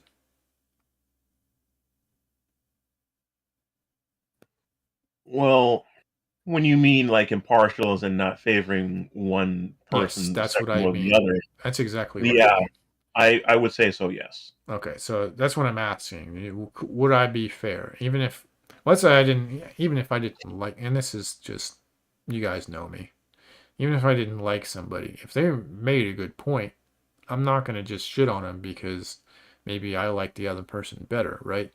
So most people who know me very well understand this aspect about my personality. So what I was thinking, and what I've been juggling around in my head, is, do you know what arbitration is? Arbitration. Arbitration. I've never actually used that word before. Okay. Well, I'm a former legal professional, and I will explain what arbitration is. So have you ever watched a court show? You mean Judge Mathis, Judge Joe Brown, the People's Court. Oh yeah, I used to watch Judge Alex a lot, and like daytime court shows. And Judge Judy. Do you want to know a secret? That's actually arbitration. That is not them going to a court of law.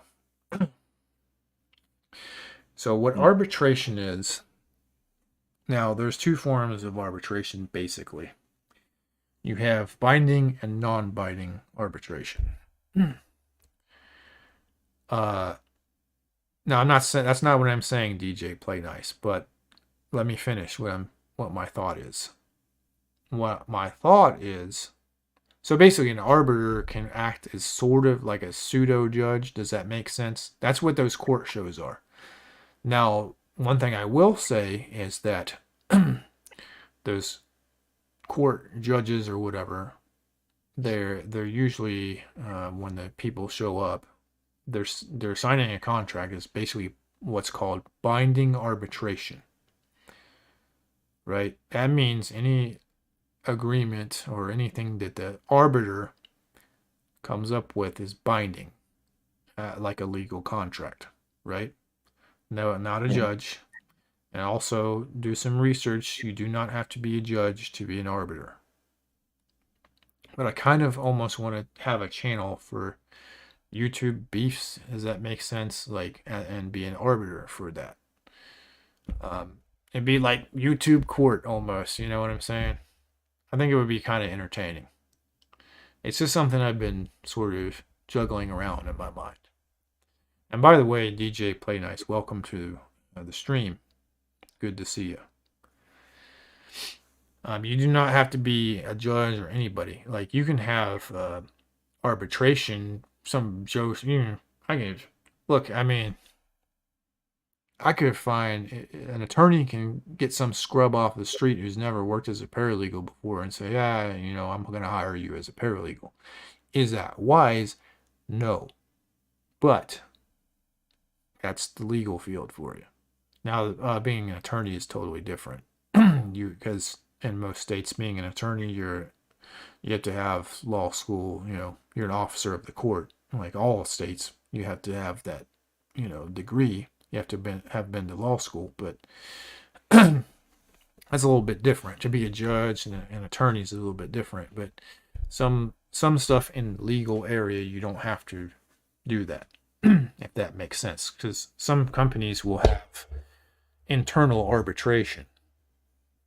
So some neutral party makes a decision, and it can be binding or non-binding. Non-binding means that there's no consequence if you break the agreement. Hope that's making sense to the audience.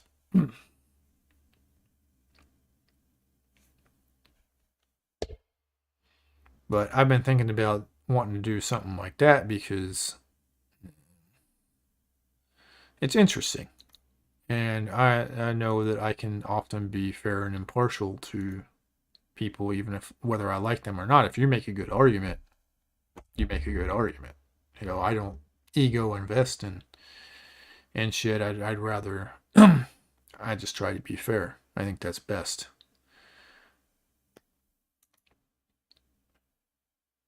Let's see here. I might have to make some more moderators. You're in the Shogun, say something in the chat. In the text chat. I took away all the wrenches a while back. Just been kind of restructuring things. So yeah, Nemesis, I would definitely. I like the intro you already made for me, so I would definitely seek your skills.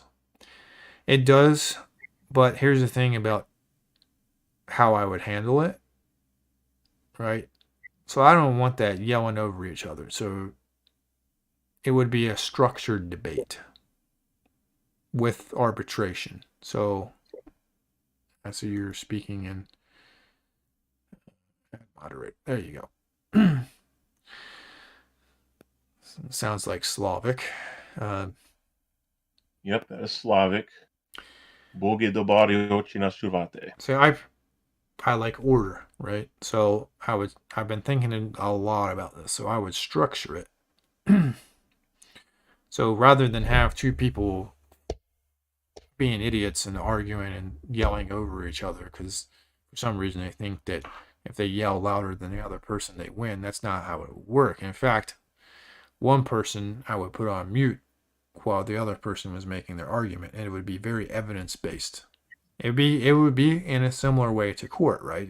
But it would be an arbitration. So you bring your fucking evidence. You don't bring your evidence.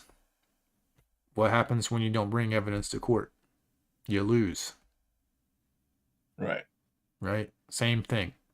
Except for it wouldn't, I mean, obviously I couldn't make it binding arbitration unless the two parties would want to sign a contract. In other words, I have to draft a legal contract, have both parties actually sign it, blah, blah, blah. I mean, it's doable, but I don't know. I think you'd be hard pressed to do that unless both parties really, really wanted it and they didn't care to dox themselves or whatever. Which I don't ask anybody to dox themselves. But it would be interesting, wouldn't it? You know, it'd be the actual structured debates that people want instead of the yelling over each other, fighting, garbage, you know. Which can be entertaining, but I don't, you know, I like it. It's a good debate based on the facts, based on the evidence. But yes, it'd be like a YouTube arbitration services, Templar, exactly. I just had thought, you know, and there's other content that I can't reveal because that sort of would dox my work, my line of work, which I may do eventually, but I'm not ready to do that yet. I don't think anyone will be surprised when I do reveal it, but anyways, I've been jabbering for a while. What else you got? What else you got to talk about, Shogun? Okay. Tell you what, let's go back to the KAM-7 thing Sure. because I haven't quite finished with that. Now, I'm told that the parts were very flimsy, and yet, like you were saying, is that not every, when it comes to AKs, not every part is really up to spec.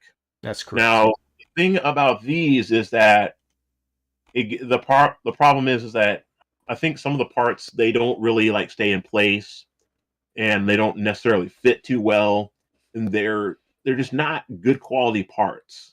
And one guy that did the review that I watched, he said that he never planned on shooting that gun again because he was scared that it was going to, you know, pull a sentry arms on him or something.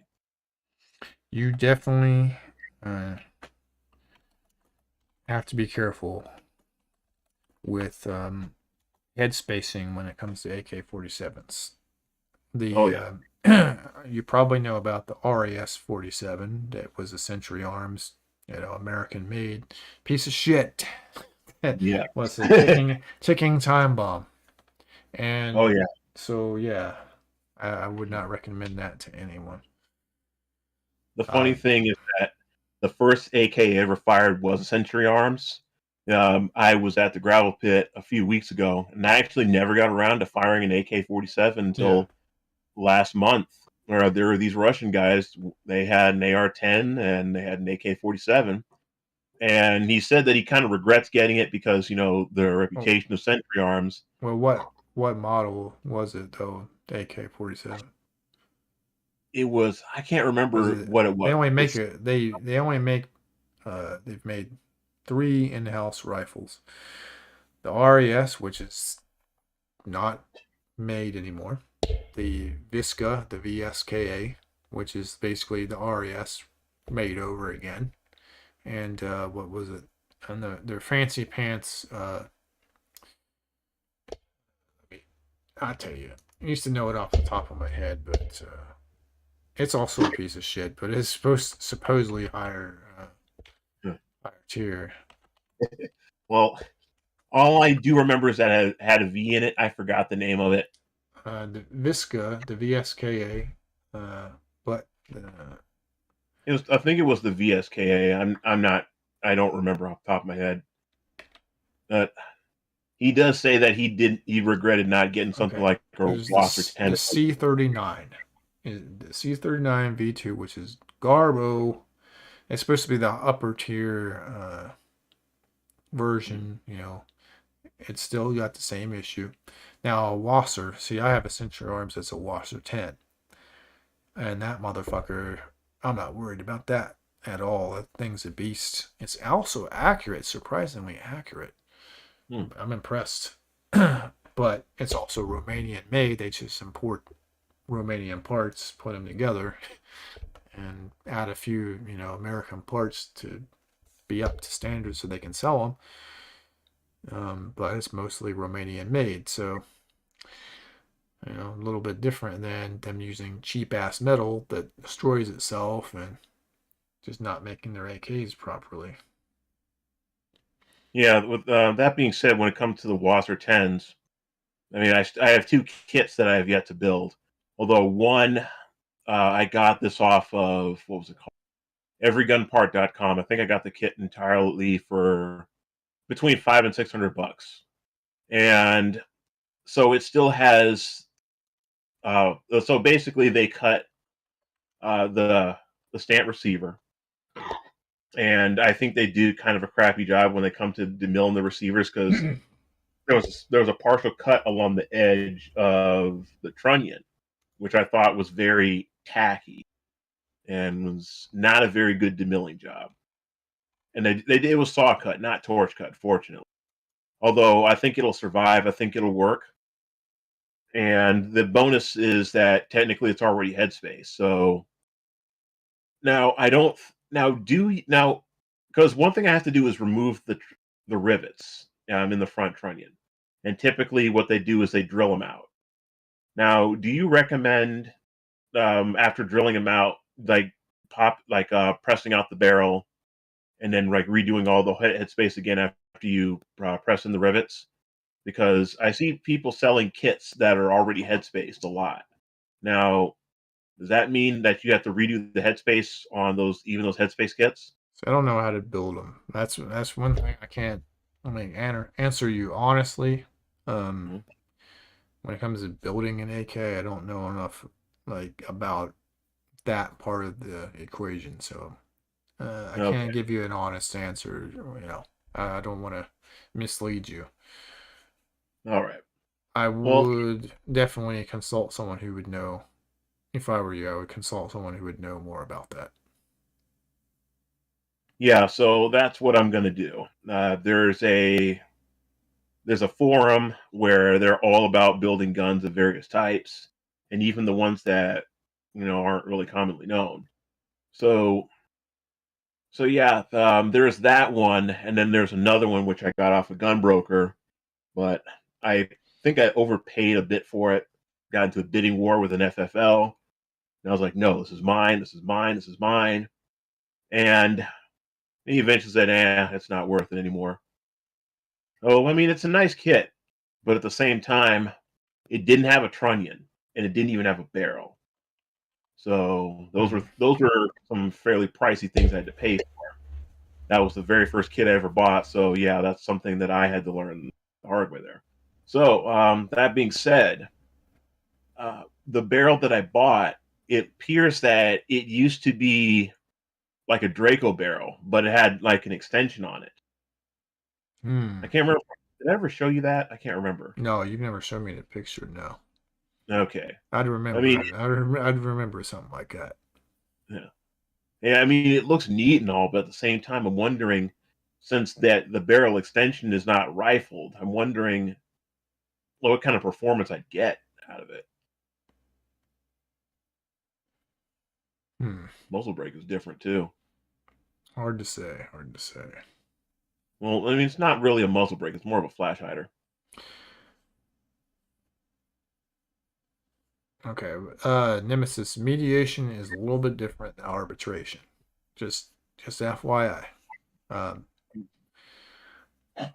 Think of arbitration. Let's say I don't know if you have any siblings, but let's say you have a brother and there's an issue between you, and you go to your dad, and you're both arguing your case to your dad, and your dad makes the ultimate decision on who's right and who's wrong. That's arbitration, basically. Whereas a mediation is trying to almost be a peace broker, right?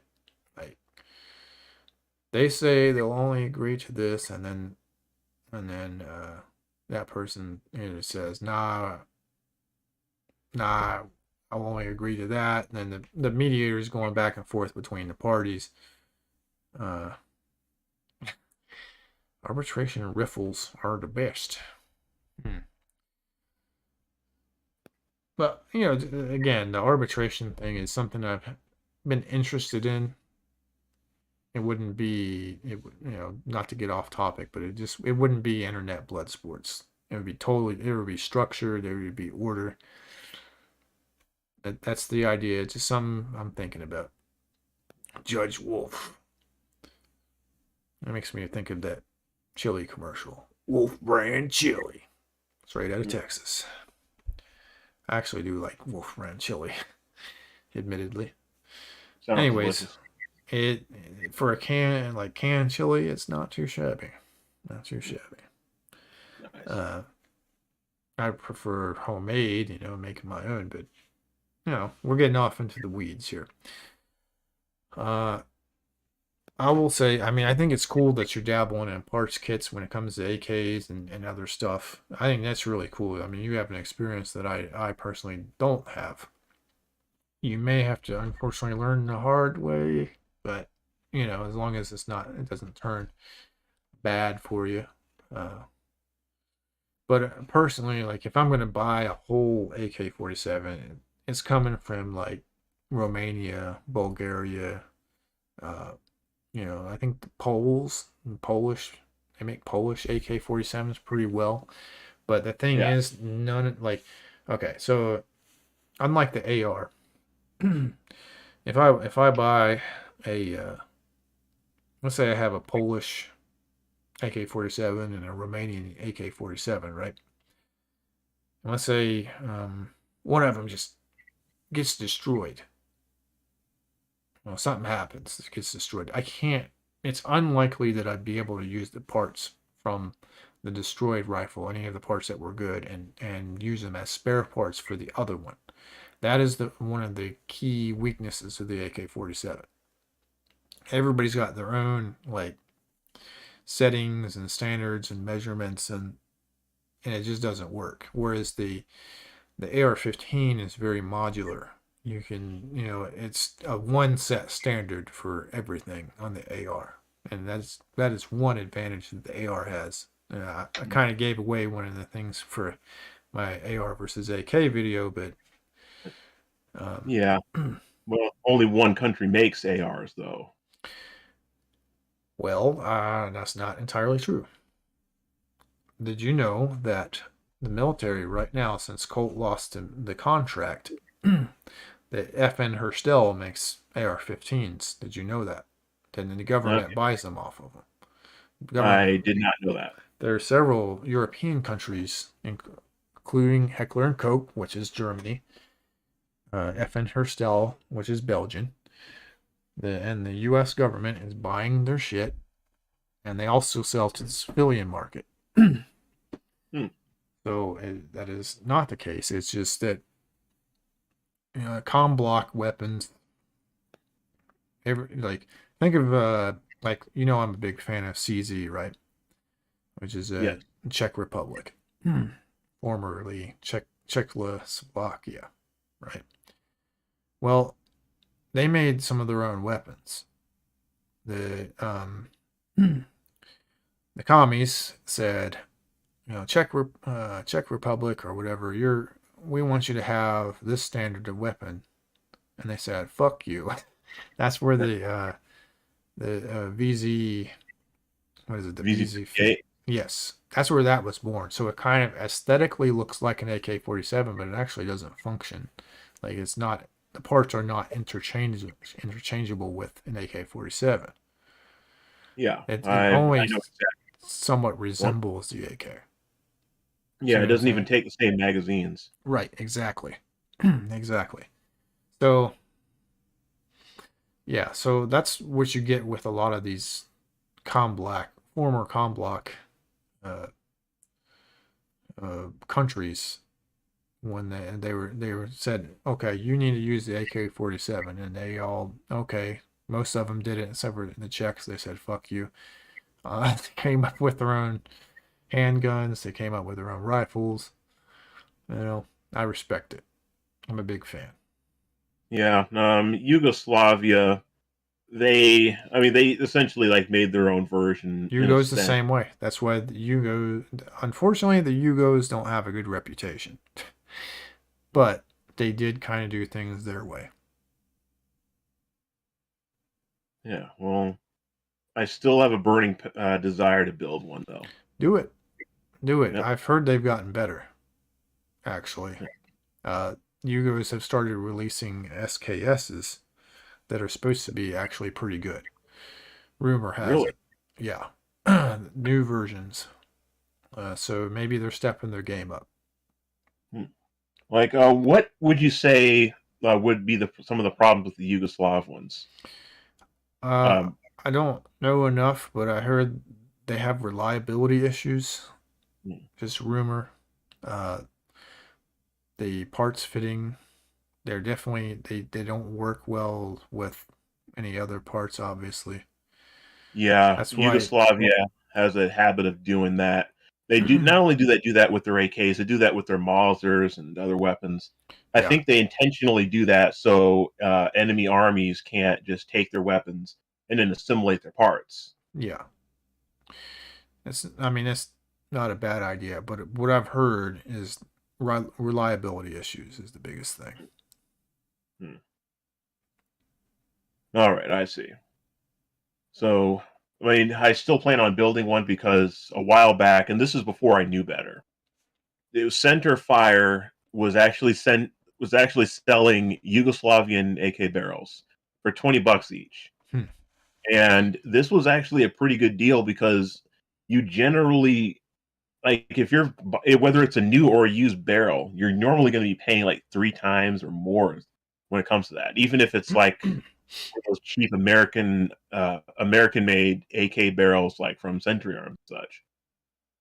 Now for $20, I only bought 2. I should have bought more because probably could have flipped those for a bit more.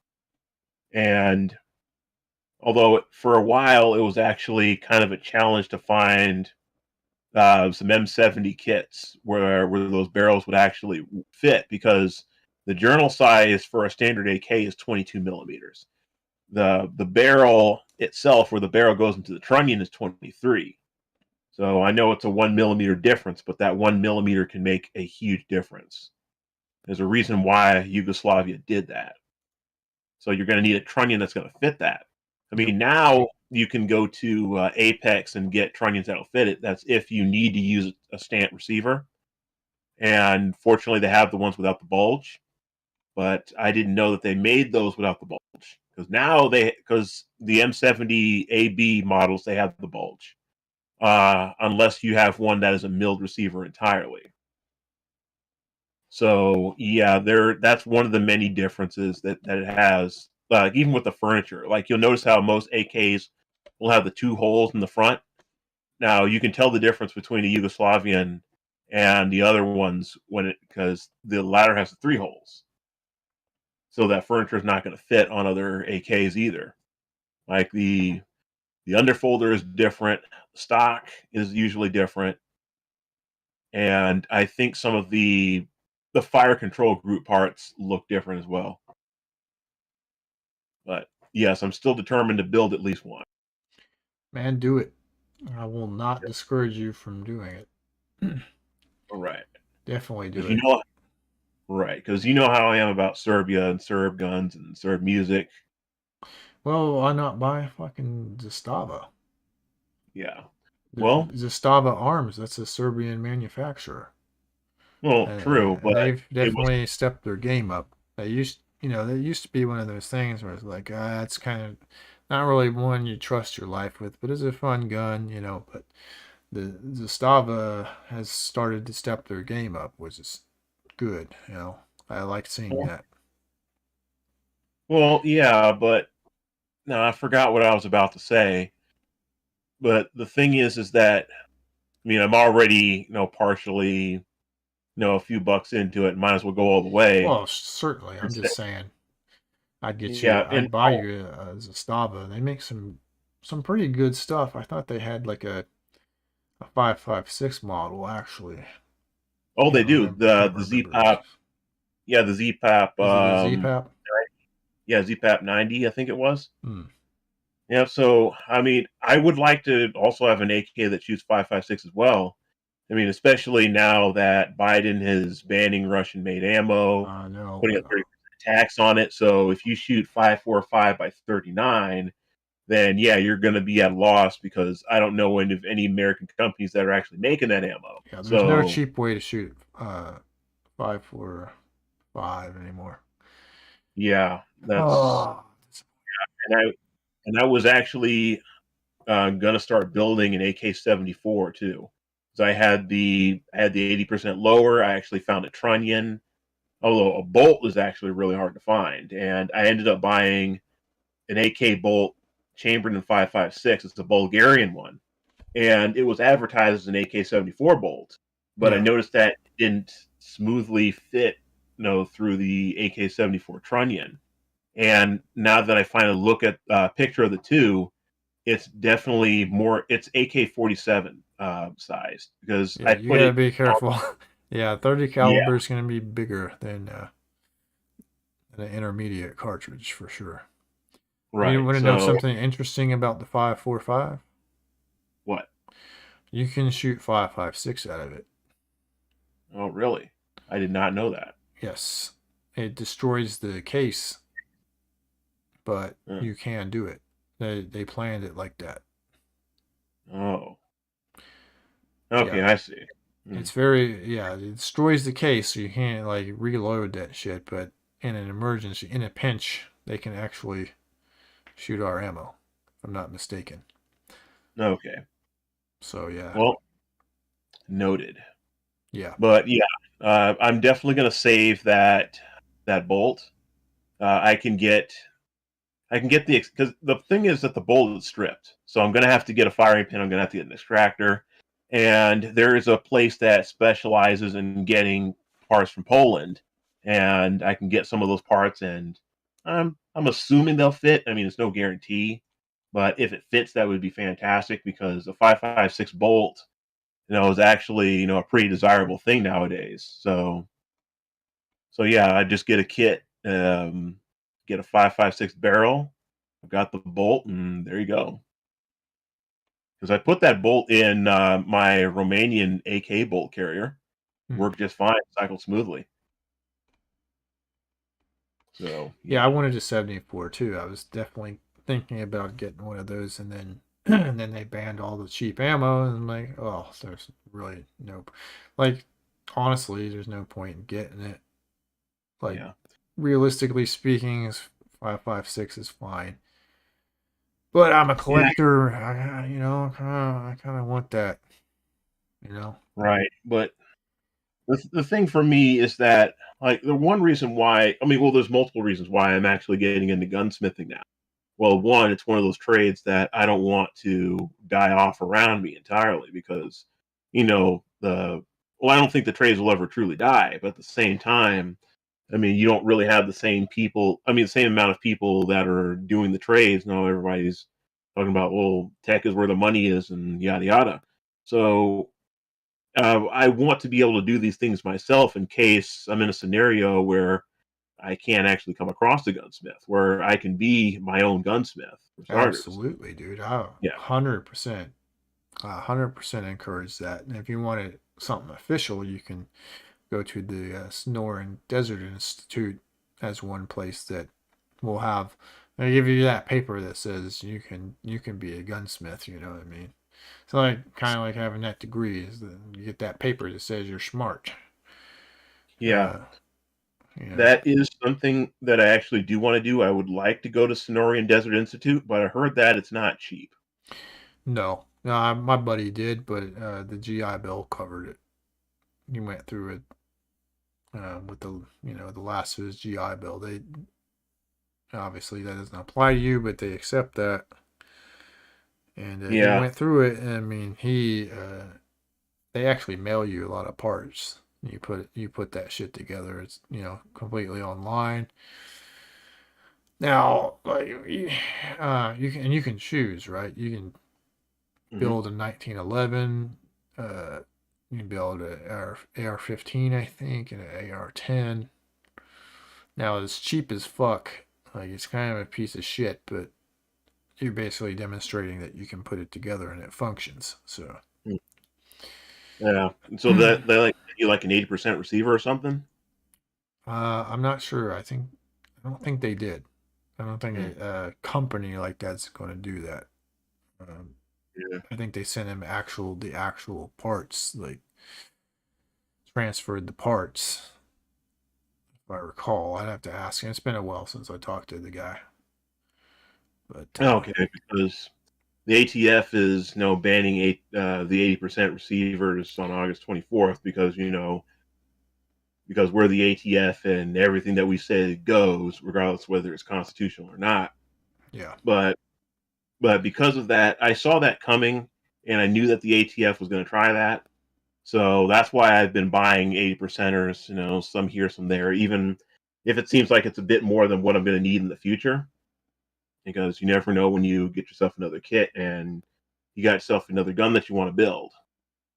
There's a reason why I want to build multiple weapons. Is because you never know when you're in a scenario where you have to arm multiple people. Because I've learned that, especially, and I hate to bring race into this, especially when it comes to black people, is that no, because my ethnicity tends to be very dependent on the government, especially when it comes to like the Democrats, where they're used to getting free stuff from welfare, political power, and all kinds of stuff. And they tend to be very dependent on the city too. Hmm. Right? If you take them out of the city and like into the woods, they wouldn't know what to do. That kind of scenario. So you may find yourself in a scenario where you may have to be the one to train somebody that was either not in a position to actually learn themselves, like didn't think about it until the last minute, or where you have to choose allies quickly because which you need is people, or else you're gonna die. So unfortunately most people, but I am qualified to train people. So yeah, no, at I'm least definitely there's not that. qualified to train, but Get just yourself situated, and maybe the better you get, and maybe I think maybe you're not giving yourself enough credit either. well, that's possible, but there's so much that I want to learn and so much that I wish I could train for. Well, one, I mean, it's bad enough that like scenario where my job actually makes me work a lot because let's just say that there's a lot of dumpster fires and we got to put them out. Some things are not. Some things are my fault. Some things are not, and that really makes it more difficult to find time to train, especially like you're getting up at like 8, 9 o'clock, start your day. You want to be done by 5, but no, X, Y, and Z has to be done.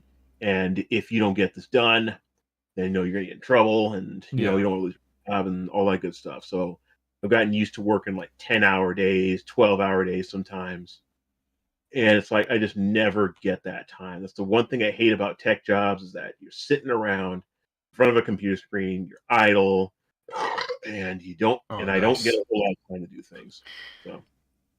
So yeah, but now going back to what I was saying before is that with the weapons that I'm building, especially out of the 80%ers, it's always good to have. Let me check my site here. It's always good to like have these types of weapons so the government can't. It doesn't actually have a record of something for them to confiscate in the future. Like if they have on record that you have X amount of guns, then they know exactly what to look for. But if you have guns that aren't registered and they were built, especially if they were built legally off the books, you can hide them wherever. And let's say they do manage to like subdue you and take all of your weapons. They think they got them all, but you may have some stash elsewhere, so you're not left with your pants hanging down. So that's the other reason why I've been getting into gunsmithing, because now I don't believe that they can actually just go door to door and confiscate everyone's guns, because for starters, that would require more manpower than the military, because there's 330 something million of us, and there's 390 plus million guns that they Yeah. know of. There's more guns than there are people in this country. Yes, Right. correct, sir. So Yeah. So if they went if people really realize that, and they realize that the military and the police were coming to collectively collect everyone's guns. I mean, yeah, it's easy enough to say everyone would just puss out because, oh, I have a family to feed and I have my job and I want to live to see tomorrow. I mean, you may get some of that, but if they just did that in one go in mass and people realize, wait a minute, we outnumber these pigs like 100 to 1. Yeah, and then, Yeah. that's another thing that was sort of part of the basis of this stream in the first place. Is like this country, things went the way they did because these motherfuckers got sick of being taxed so much for fucking tea. And then obviously there's a part where the English try to take their guns away, but Yep. very key important part of that whole equation. But these motherfuckers trolled the shit out of the English by dressing as natives and dumping the tea into the ocean. Fucking trolling before there was trolling, right? I like it. Right. I like that shit. But yeah, man. And people are putting up with so much shit right now. It's crazy. Those memes that talk about the ancestors would have already been firing shots right now. I mean, there's definitely truth to it. Oh yeah, I definitely agree. It's like that meme goes where George Washington says, "It said back in my day, me and my homies would have been stacking bodies by now." Yeah, Scotty Pimpin, interesting name, says weed helps your immune system. Does it now? Well, certainly helps you feel good, doesn't it? If it really helps, I mean, I'm not saying it does or it doesn't, but my housemate, he smokes weed a lot, and he got the coof a day or two ago. I think that was going out around when the coof first started. Everybody's like, "Yeah, man, smoke some weed, you'll be good." Yeah. Well, there were a lot of coof cases here, and weed is legal here, so yeah. Eventually it'll be legal everywhere. I believe. I think that's going to happen eventually. Yeah. I mean, I don't smoke it, but at the same time, I see no point in actually criminalizing a victim of drug. Yeah. It's not so bad. Yeah. Now I'm the same. I don't smoke. I don't really smoke or do drugs. I barely drink anything. I have pretty decently healthy habits, but All right. I don't disagree. I think people should be able to do it if they want to do it. Yeah. But anyway, back to the 1911 thing. This is what I did say earlier, is that I have 3 1911 frames. Now I just need jigs for them. But the issue I have is that 2 of them are double stack frames. Like the Para Ordnance double stack frames.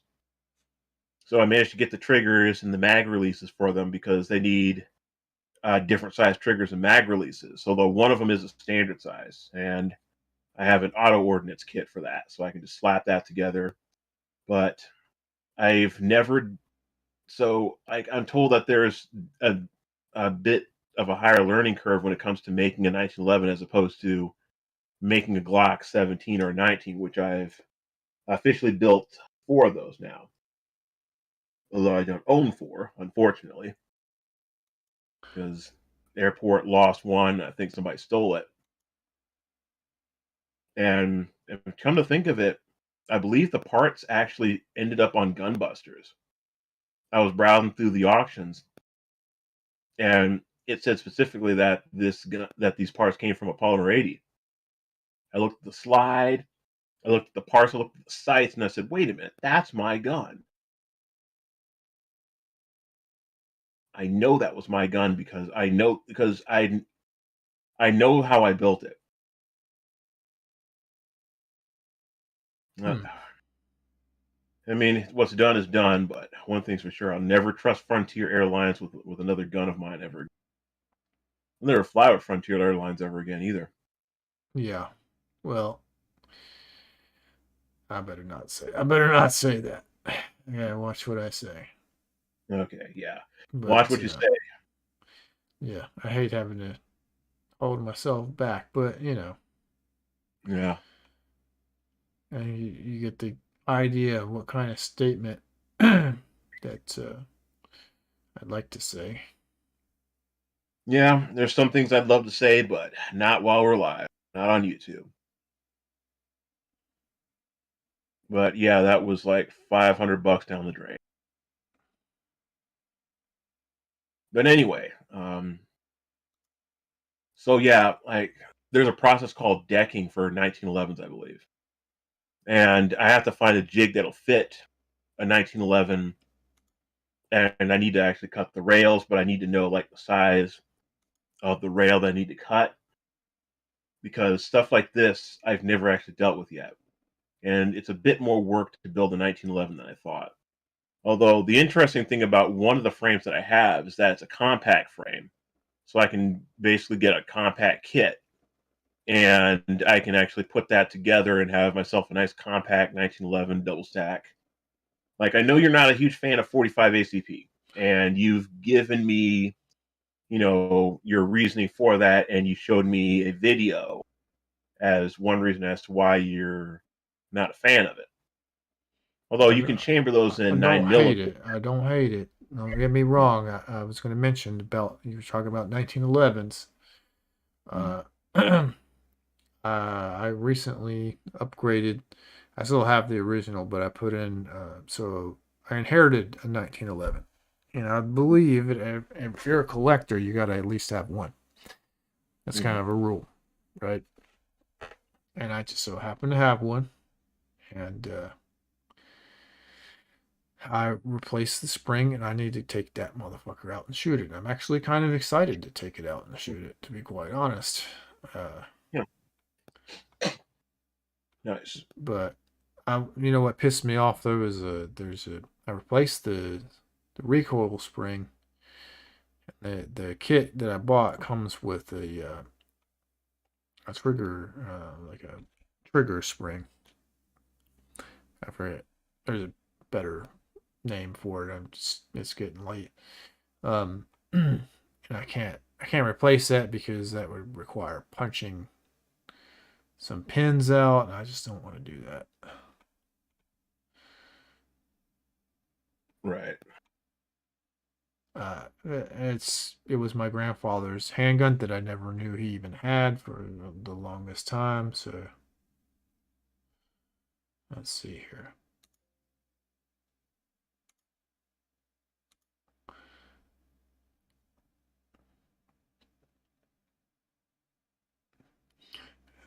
I'm just gonna start putting some memes on the screen. Maybe it'll entertain more people. And people like they like images. Yeah, they do. Yeah, the other thing about that compact frame that I have is that it's definitely less than 80% complete. It's definitely one of those frames that was it seemed like they partially finished parts of it, and then it's like when Pair Ordnance went out of business, they just happened to have those left over. So I still have to cut out the slot for the trigger. I have to cut out the rails for that trigger, and that's something that, yeah, way to go, Wolf. Yeah, you kind of timed that one pretty well, not gonna lie. That was pretty good. That wasn't intentional, but yeah, I'm setting things up. Yeah, but I am getting pretty autistic about what I need to do with this frame, though. Yeah, so I have to cut the rails out for the trigger. In addition to the slot, I need to drill the holes for the grips. And it's bad enough that the grips, you need special grips for them because the holes don't align with standard 1911 grips. And I think now I think it's a spring.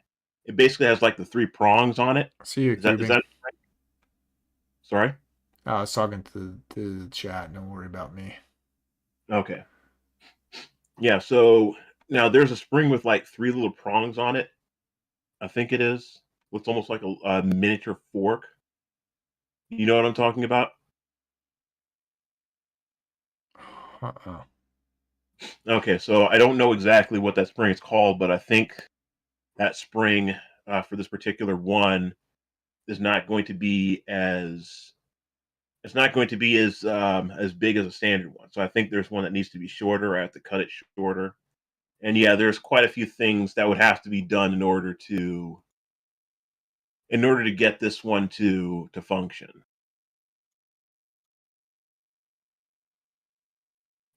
So yeah, it's going to be fun. Going to be fun getting this to work.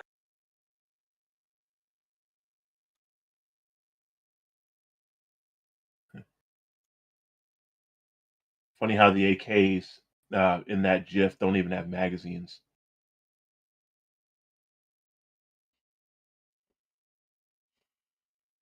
Let's see here. Ah, one more. Since you know, people like moving images as long as it doesn't give them like a epileptic seizure or something. Right. Well, a little bit of muzzle flash never hurt anybody. I mean, it has, but in regards to GIFs.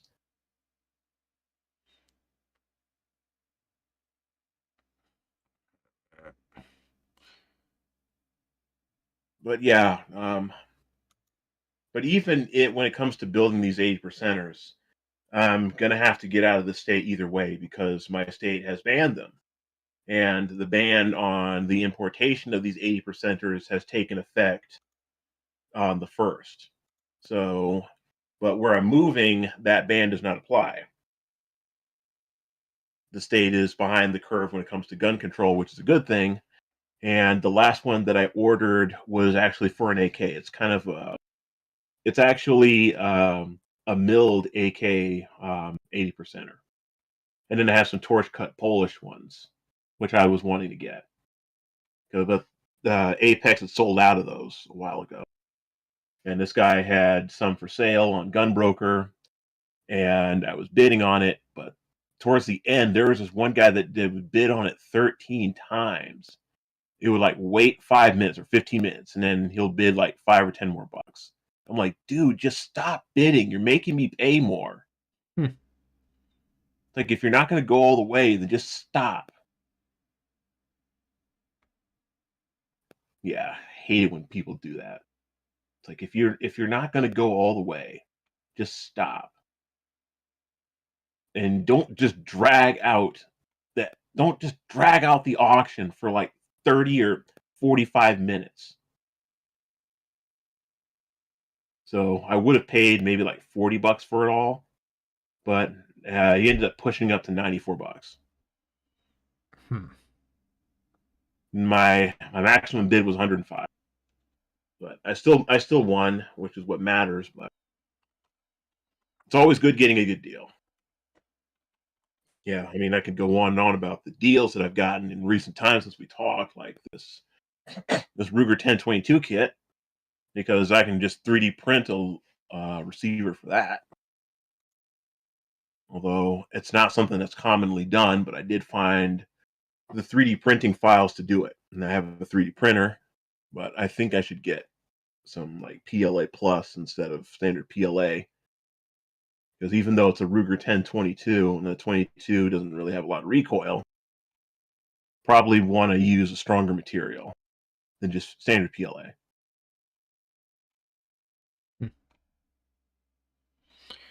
Yeah. The reason why I got it was because my dad, who owned a what's it called? It was a 22 long rifle of some sort. I think it was one of those Remington tube fed ones from a while. Yes. Yeah, I think that's what it was.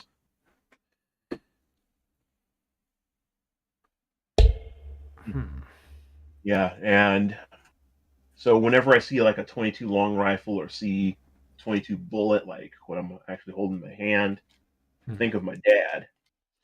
Yeah. So I ended up getting that kit on Father's Day. And I said, I'm going to rebuild this Ruger 1022 in honor of my dad. Well, that's awesome, dude. I think definitely get that done. I have a similar situation. My grandfather owned it. I think that was actually a Winchester tube fed 22 that was able to take at least 3 different types of 22. I mean, 22 short, 22 long rifle, and some other 22 caliber. And it was like a pump action, I think. Tube fed. We're very unique. I think it was I'm trying to think, Winchester 60A or something. Very, very unique shotgun. Very cool. When my grandfather passed away, went to my dad and he said something about, he going to me when he passes and family, like a family thing. As long as the demon rats don't get their way, and they want it to where you can't inherit guns. It has to be destroyed once the owner dies. Like, fuck you. Right. You think people are gonna comply with that? Get the fuck out of here, retard. Fuck off, retard. Yeah, I mean, I'm not. Fuck out of here. Yeah. Although I wish I knew what happened to my dad's guns, because he had I think was the Remington tube fed. I'm not sure if it was made by Remington, because this was a long time ago. This was almost 20 years ago. I mean, this was well over 20 years ago when he bought those guns. And another one was chambered in 308, but I think it was an Enfield. Rechambered for 308. Jesus Christ. Lord have mercy. I googled the KAM 17 parts kit. The first thing that came up was like this dude's YouTube or whatever. So this KAM 17 Slovakian parts kit. The worst I've ever seen. The worst I've seen. Oh no. Yeah, that was the review I was talking about. Yeah, I'm sure there are other ones that are probably just as bad. Mm-hmm. The gun community, they don't play. Like the ones that are honest, that aren't getting like kicked back from the companies. When they're brutally honest about whether something sucks or not. So. Well, yeah, true. I think that level of brutal honesty is appreciated. I appreciate it very much. Yeah, I mean, I'm glad that somebody had warned me about that KM17 before I actually got it. As there was one that I saw on Gunbroker that actually, let's just say, was a little bit different from the rest. And initially I wanted it, but someone outbid me for it anyway, and they want it, so it's whatever. I'm just glad I dodged that bullet, figuratively. And possibly literally, because who knows, maybe I might have had a Looney Tunes like Elmer Fudd experience. I need to do more Fudd lore, but the interesting thing about Fudd lore is it's all pretty much the same. I did a really good show years and years ago about Fudd lore,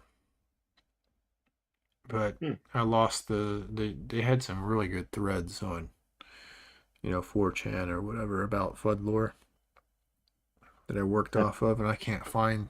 I had like a meme about it. I can't find that shit. But most of the Fudd lore is about like the 1911, which I like to mix it up. I don't want to just do a Fudd lore like video and just talk about the 1911 all day. It's funny, but I'd rather talk about a mixture of things, because I mean the original Fudd lore video, I mean, there was some funny shit in there. Like the people used to talk about how all the Barrett 50 cal, I mean, it's so deadly that even if you miss them, they still die. I was like, no. Mm-hmm. No, that's not true. Fudds believe some of the weirdest shit. And it's always someone that wants to be cool, man. Like, if you don't know about guns, you don't know about guns. Be willing to learn, but they always want to act like they know a lot more than they do. Never willing to admit that maybe they don't know some stuff. Like, I don't know. just be open to learn. I don't know everything. You know, you don't know everything. Nobody knows everything.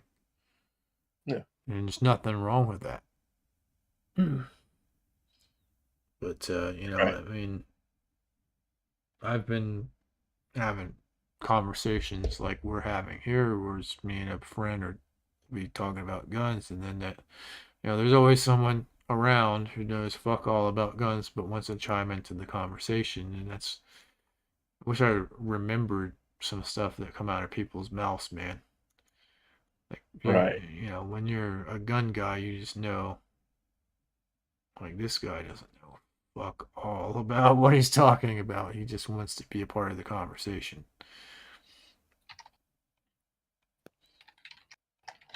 Yep. Yeah, I've noticed that.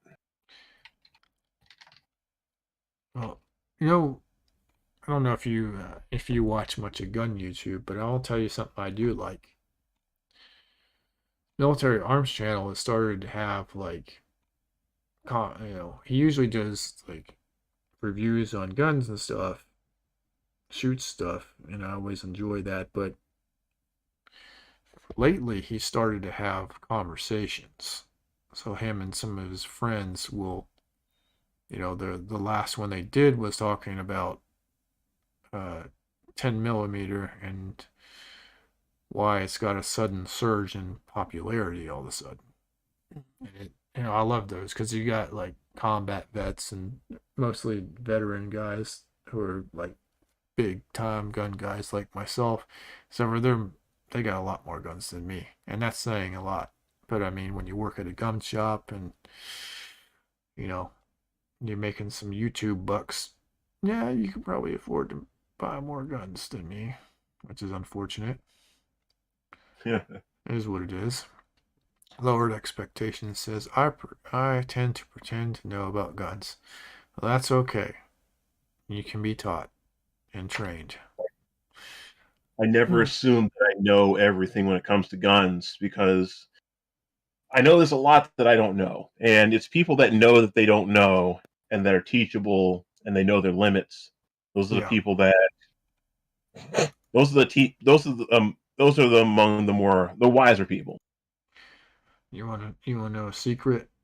And the MGTOW guys will hate hearing this, but Sure. in my experience, it's a lot easier to teach a woman to shoot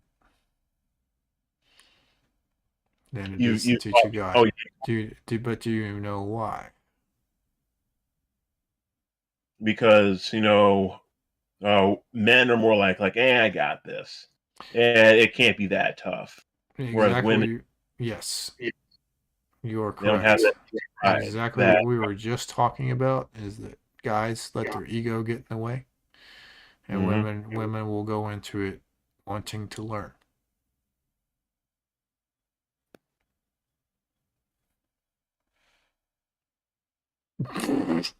Lowered Expectations says women have breasts to hold them in place. Boy, you know, added feature, I guess. Huh. Yeah. Well, damn. Advantage. The breastal advantage. And that was going to be my second guess.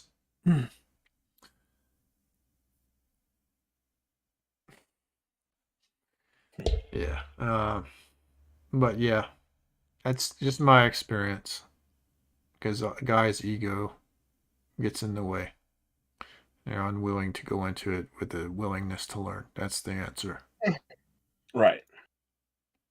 That's why I'm always watching some sort of gun channel to either learn something new or pick up some more factual knowledge. Like Paul Harrell, for example. I actually got to meet him in person. Did I ever tell you that? Did you? No. Yeah. I actually have one of the cards that he shot in one of his videos. It's actually a Joker. Huh. He actually shot it right in the face. Nice. Yep. And he shot it with a 45 ACP. Pretty good. He went to a gun show in my state, and I actually got to meet him. That's pretty cool. I met Hickok 45 a long time ago. Oh, that's pretty neat. Yes. I watch his videos here and there. wonder what he's up to as far as subscribers now. Huh. I was almost starstruck, and I got a picture of it, and I kind of look like a dope. Admittedly. I'm sorry, who's a dope? I'm saying I looked like a dope when I took the picture. I like that meme you just sent me.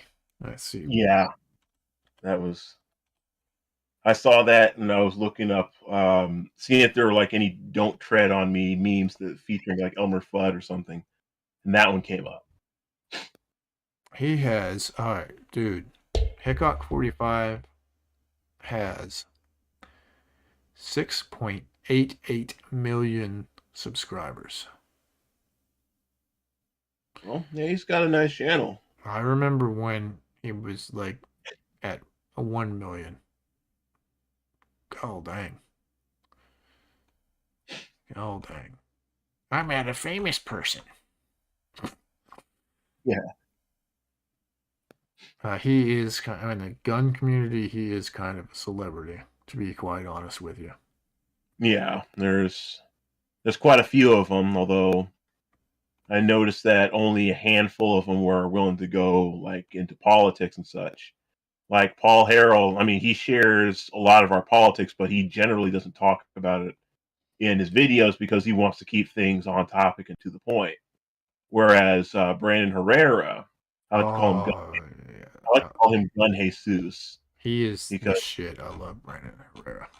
Yeah, the AK guy. Yep. Although his sense of humor is different than mine, let's put it that way. I like his sense of humor. He makes me laugh. Yeah. Harry Gary, I don't know who you are, but welcome, and definitely a magical to you. Well, but yeah, I actually do appreciate the fact that he's been outspoken about a lot of like the anti-gun stuff that's been going on. I love his gun memes. The memes are fucking great. Yeah. And I'm very interested in his 50 cal AK that he's been working on. Stole the words right out of my mouth. I'm interested in that too. Not that I'll ever buy it, but I'd like to see it succeed, basically. Yeah. I mean, that's one of those things, like, you know, if I had all kinds of extra cash laying around, give me that 50 cal AK, because, I mean, the fucking rounds themselves are crazy expensive. Well, yeah, especially now. Yeah. Harry Gary, reminder, what, sir?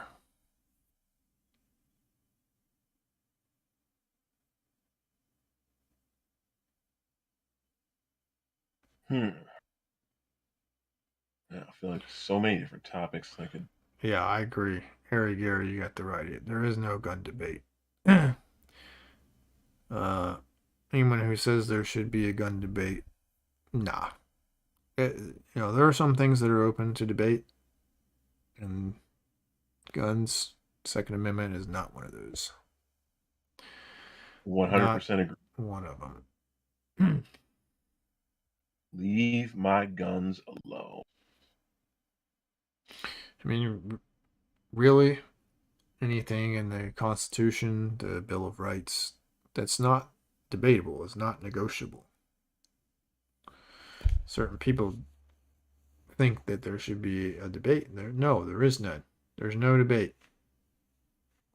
And there are certain things that are debatable, and I'm fine with that. And that's how our government was meant to function. But not the Bill of Rights.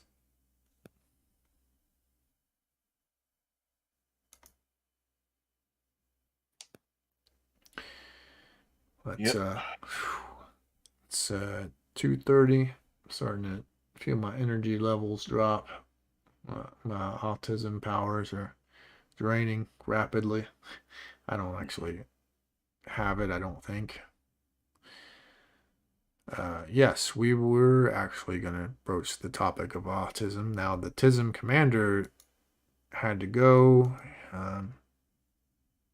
He had to talk to somebody. He's still gone.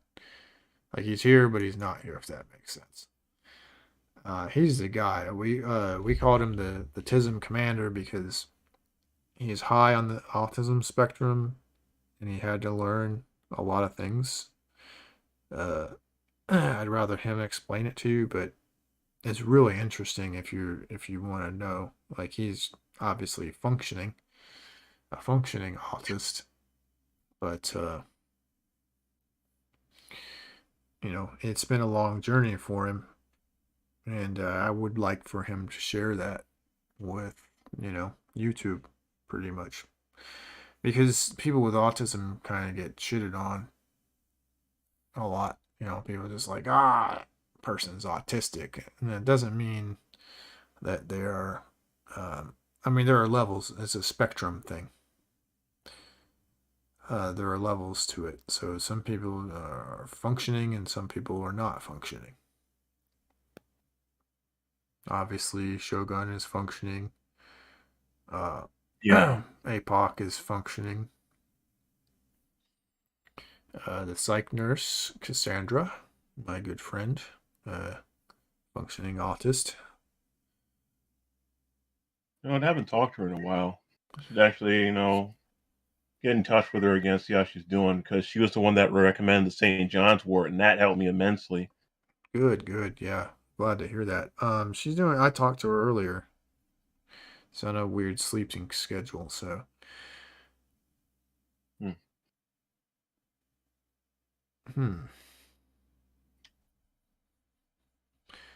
That's a different hobby, Harry Gary. So autism, sure, I can explain to the best of my ability. Obviously, like, APOC is the master of this stuff, but it has to do mostly with understanding social cues. So they tend to do things that, if they're not under disciplined and under control, they tend to misread things. They tend to do things that you might find to be strange because they don't, what do you call it? Neurotypical is what he said. Someone who's neurotypical would find some of their actions very strange because you're what's called neurotypical. You're normal. You're a normie. Right. Right? Normie. That's a good way to put it.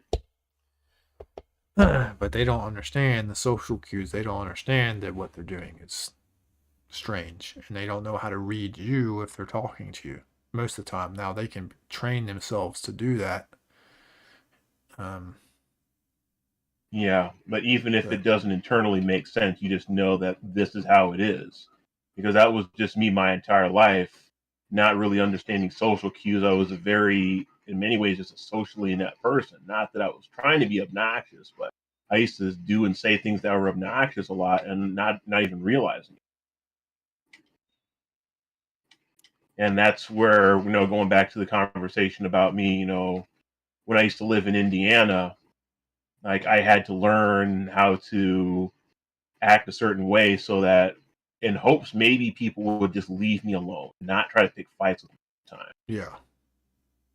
That's the one thing I hated about Indiana so much, is that everybody seemed like everybody wanted to just fight about everything. I hated it so much. I hated school. I didn't really hate my teachers. The teachers were fine, most of them. And so I know that usually the teachers and the staff usually liked me. But I would sometimes do, weird things for attention, make weird outbursts that I thought would be funny, and I was really being obnoxious and not really understanding what I was doing. But yeah, like, I put some of those teachers through a little bit of grief, and every so often I think to myself, that yeah, some of them I wish I could go back and say, I'm sorry I did that to you. Just me and my autism. I know there's one that's still, I believe she's still alive, and one of these days I want to go back to Indiana, hopefully find her again and tell her I was sorry I put her through so much grief, because she's the one I put through the most grief. Her name was Miss Banks. Miss Banks, I'm sorry. You were not a bad teacher. Yeah. So you were a class clown. Well, not always a class clown, but just very immature in him. Yeah. Okay. Some people develop faster than others, I guess. Yeah. Like for me, like when I was younger, I was always fascinated by comedy because I always enjoyed laughing and trying to make people laugh. And it's like not everybody wants to laugh at everything. No, not and people aren't looking to be entertained all the time, like I was. And no, people could be put off by that. Hmm. So, like, because like for example, Elon Musk is a spur, and he had to learn. I think he read a book about like how to win people or something like that. I know of the book. Someone tried to force that on me. Yeah. How to make friends or win people. I know what you're talking about. Yeah. It's just like, I don't know. It seemed like a grift to me before I even knew what grifts were, per Yeah. se. Well, I never read the book, but honestly speaking, I'm not the kind of person that wants to win, really wins hearts and minds. I'm the kind of person that wants to be left alone and wants to be out of the spotlight and to be as known to as known to as few people as possible. You want to be the background guy, huh? Yeah, I want to be the guy in the woods that nobody knows exists. You want to be the hermit, Shogun Yes. hermit. Yes, happy, humble Shogun Yeah. hermit. Yeah, how to win friends and influence people. You got it right, Templar. Yeah. Let's see here. Like I understand that this would come in handy for some people, and who knows, maybe it's something that may come in handy for me.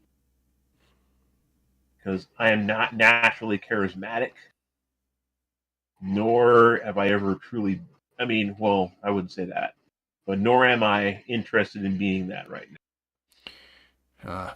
Well, for me, I'm very capable when I wish to be of being charismatic. I generally don't like to. I'm kind of an introvert and not necessarily antisocial, but I like my alone time. That's how I recharge, is get a little time to myself. But I also like people. If I like you, it's different. Like if I like you, it's weird, but I guess if I like a person, I don't mind them. They don't drain my energy. But if it's someone I don't, like all that much, then being around them is a drain to me, if that makes sense. So I'm sort of what you would call an outgoing introvert. Yeah, I see where you're coming from. I'm not the most outgoing person. I mean, I like to get out the house, but typically, if I'm getting out the house, it's usually, let's just say, I'm more of a single player person. I prefer single player games unless it's going out shooting. Because meeting like-minded people that like guns, that's a totally different story. Because when people are like-minded when it comes to guns, they tend to be like-minded about other values too. Yeah. Yep. Agreed.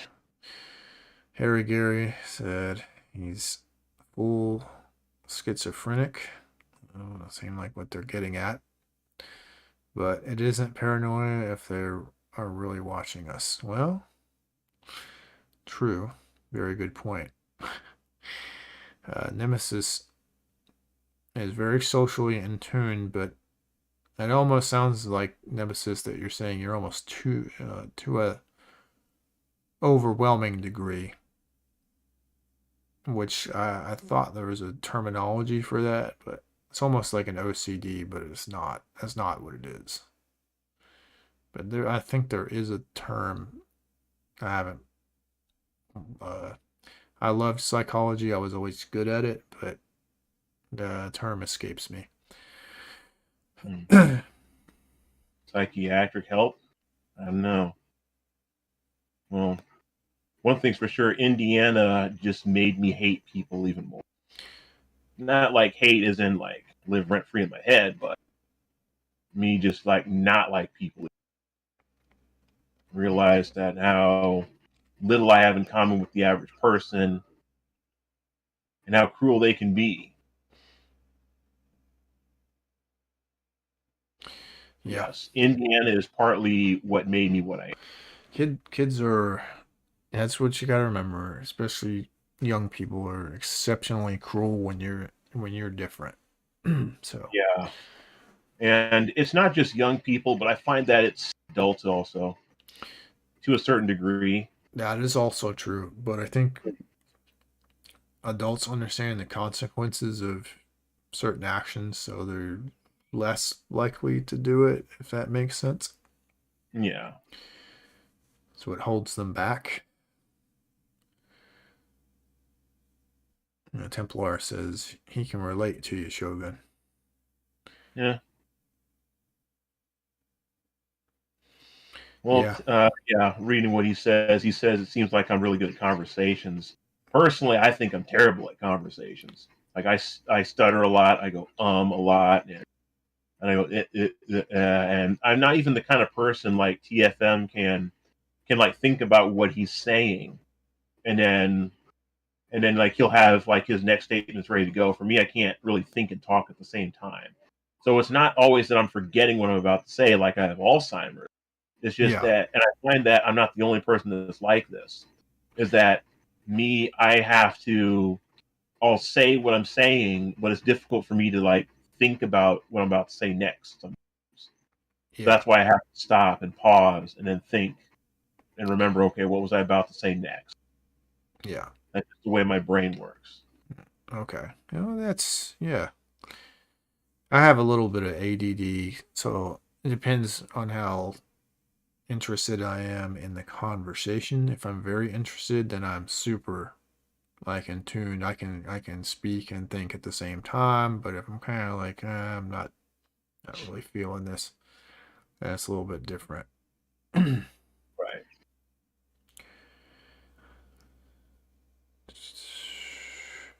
Yeah, I don't blame you. Well, like I said, it depends on who I'm speaking with and my mood and everything like that. Particularly affects it. I like people who are fun. I like people who like to laugh. I found that. I mean, I enjoy laughing. I enjoy the sound of my own laugh. Your laugh is fucking hilarious, bro. Like I remember the old days. Now I didn't like it when you were drinking. When you were drinking, you were a little bit obnoxious. I ain't gonna lie, but that hyena laugh was great. I love it. That was the best part of that, dude. Yeah. Yeah. Yes. People loved that. The people loved it. Now, I don't obviously I don't want you drinking again like that. Well, no, my binge drinking days I'm done with that. I mean, nowadays I'm fine without drinking and I can control my liquor, but usually I just prefer to avoid it anyway. I mean, no, I went 2.5 years sober and I did relapse. I will be honest about it. Yeah. But I'm not going back to just being a drunk. No. That's good. That's good. I'm tired. Harry Gary. Copenhagen is a cope. Yeah, lowered expectation. Tell us all about that backer.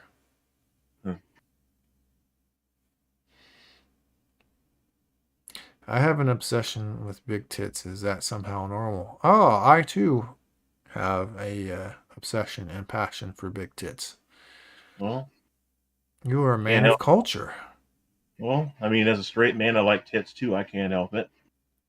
Although I'm not going to simp for tits, but you get the idea. Lowered expectations like that grizzly wintergreen. Dark is the strongest.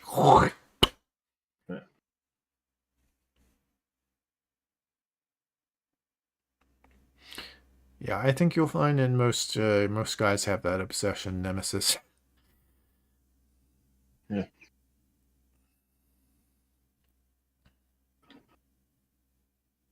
Well, one man's obsession is another man's passion. So,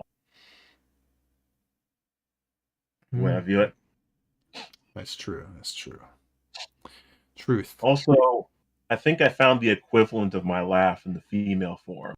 Oh yeah. And have you ever? I mean, I'm assuming you're not into anime. No, I like it. As I Oh, was talking about Berserk earlier. That's technically anime, manga. okay. But I don't. I assume that you wouldn't be into harem anime. Like, there's only Not one harem. really. It depends. What are you talking? Like, which? Just name the series, and I'll let you know if I've seen it before. I'm not big on the Okay. harem thing, though. All right. Well, nor am I, but there's one harem anime that I really like because I thought it was really well done, and that's Tenchi Muyo. I remember that being on like Cartoon Network a long time ago. Yes. Now, do you remember the one with purple hair, Princess Ayaka? Yes.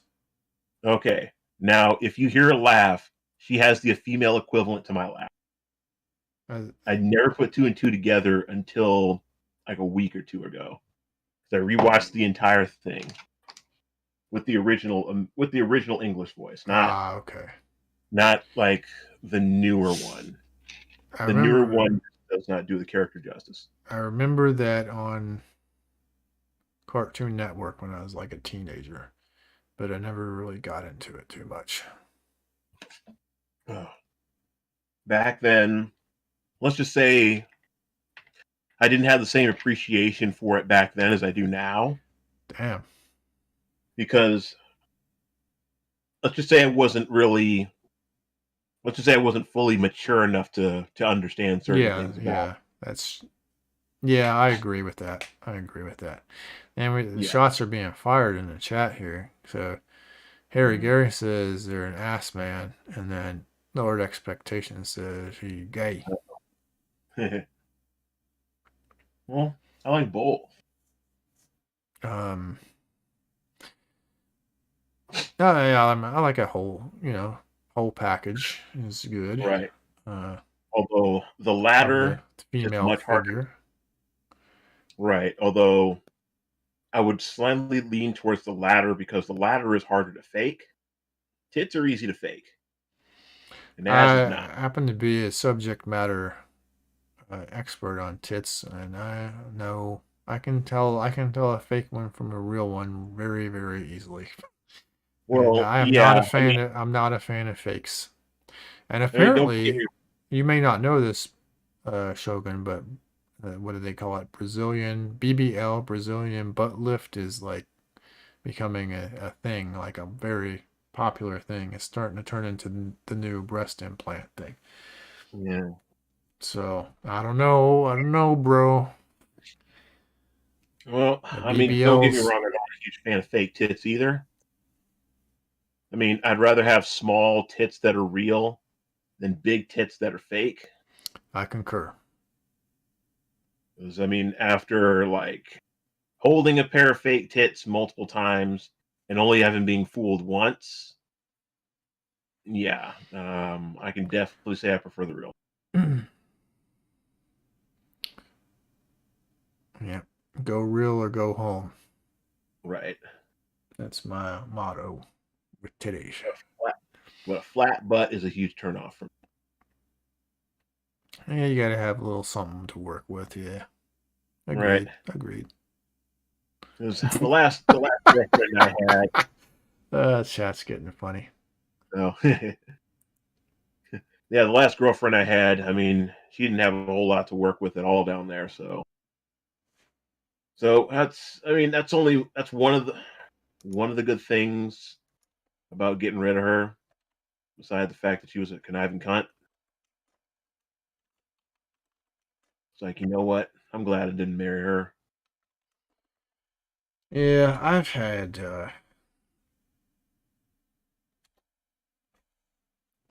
had chicks come out of the woodwork telling me they had a thing for me, and it's like, well, it's nice to know now. Yeah. That it's way too late. Yeah, I've had it happen to me too. Well, although one in particular who I'm not going to name, was no surprise to me. Yeah. Yeah, and there was others that liked me as well. I mean, some may have gotten bored with me and moved on. Yeah. Others I knew were trouble. Nemesis has some really high standards. Huh. Jesus. Yeah. He said, D cups or go home. Well, Very Gray says. Can't have well, pepperoni nipples. I don't mind those. There was a girl I used to, when I was in college, mess around with. I used to tease her about that shit all the time. yeah. Well, I was never actually bothered by either one of those. Like big tits, small tits, unless it's on a face that I don't really care for. Because I care, because it's like the tits don't do me any good if the face doesn't work. Now, I do like pepperoni nipples, like big nipples, inverted nipples. But when it comes to tits, let's just say I've had experiences with both ends of the extremes. I mean, I've had experiences with some H cups so heavy that makes me wonder how a girl walk forward straight, because I know that her back hurts because those tits were so massive. H cups. And I've also dealt with deflated balloons with inverted nipples before. I've been on both ends of the extremes. Oh boy. Those things were like pancakes. All I can say is tits, guns, nukes, and God bless America. Yeah. That's right. Sonny fucking Crockett. Yep. Haven't talked to Sony in so long. He still hasn't accepted my friend request. Yeah, that's weird. That's weird of him. I'll next time I talk to him, I'll bring it up. Yeah. He's on a defense kick right now, or he has been for a good while. I'm sorry, you said on defense kick? Defense. You know, like the movie Falling Down. Oh. Oh. That's like his thing. Yeah, I missed that Dutch server that he's on. I always laugh when Rolo brings up the fact that Anders Breivik has a female fan club, because that's one of Sonny's favorite people. Yeah, Sony Crockett rules. I don't care what anyone says. I need to work on that novel about Sonny Crockett. What happens if he takes over the world? Oh man, that would be so fun. Oh yeah, you can. Well, one thing's for sure, you can kiss Middle East goodbye.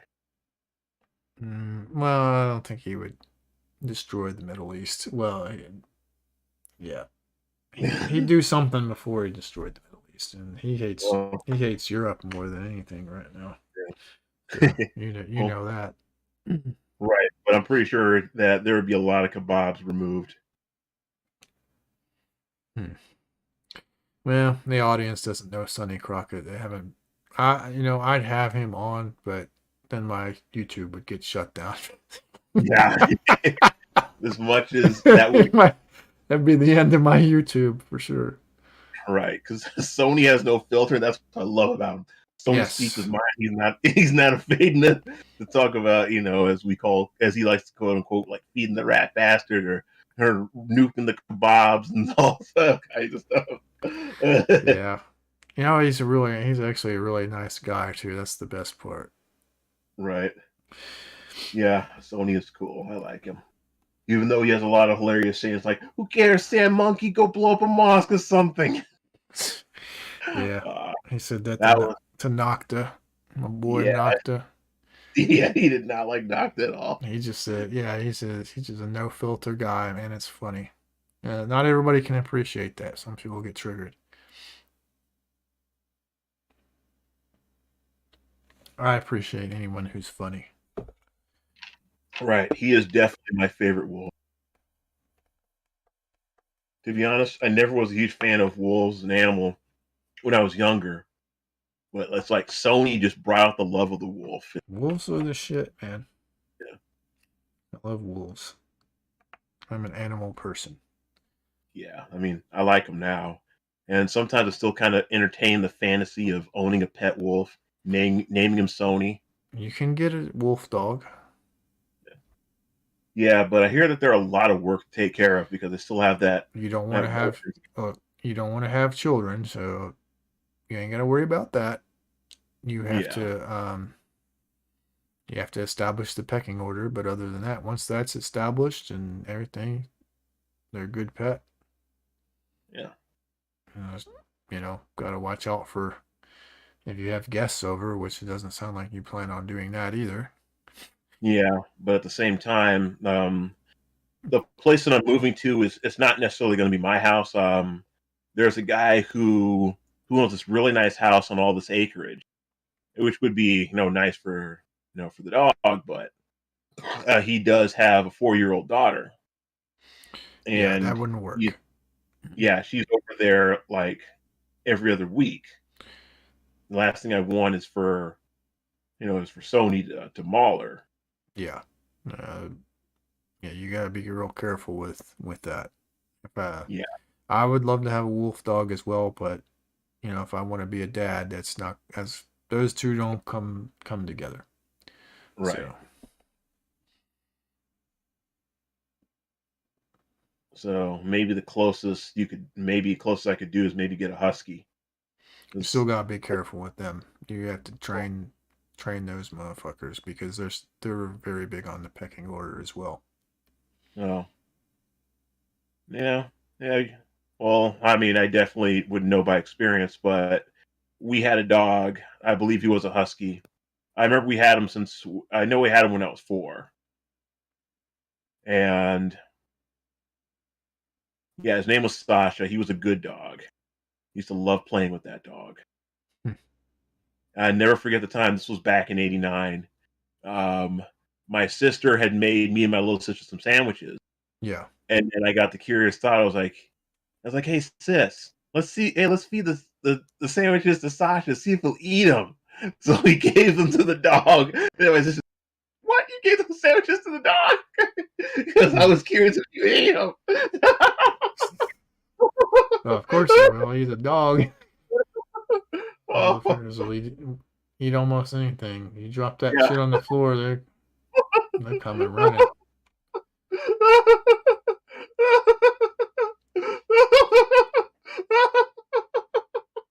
There, you got the hyena laugh. Yeah, there it is. It's here. Yeah, a partial one at least. But yeah, that was happier times. Yes. Yeah. Much happier times.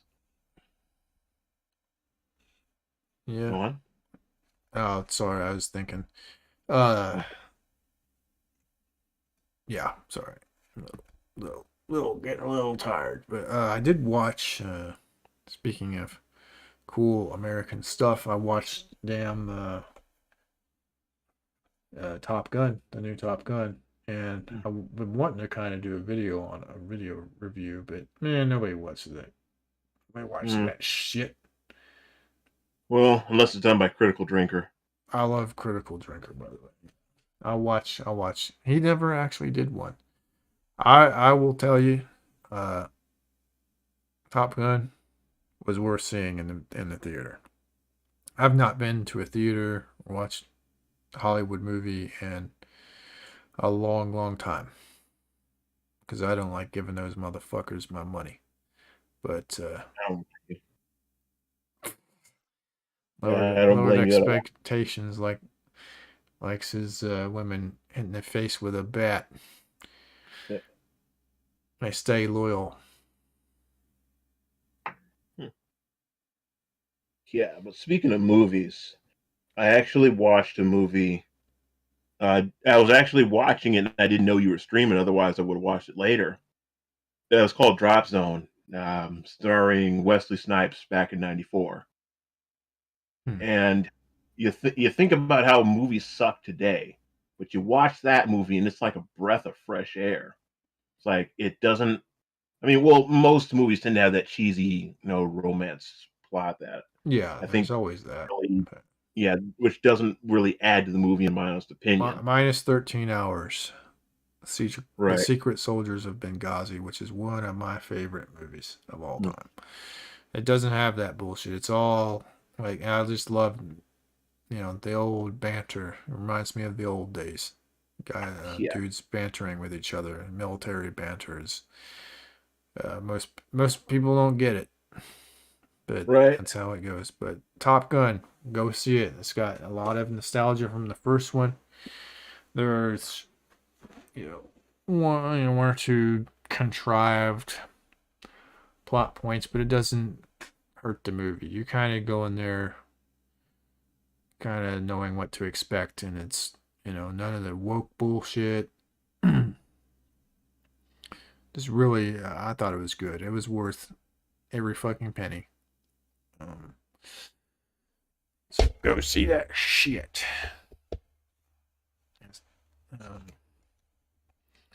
Like I said, it was a lot of nostalgia, but it wasn't done in a bad way. It's not the bad kind of nostalgia where it's just like everything is just shoehorned in just for the purposes of nostalgia. I don't know. It's hard to describe, but Top Gun Maverick was a good movie. If you can sort of suspend your disbelief in a few occasions.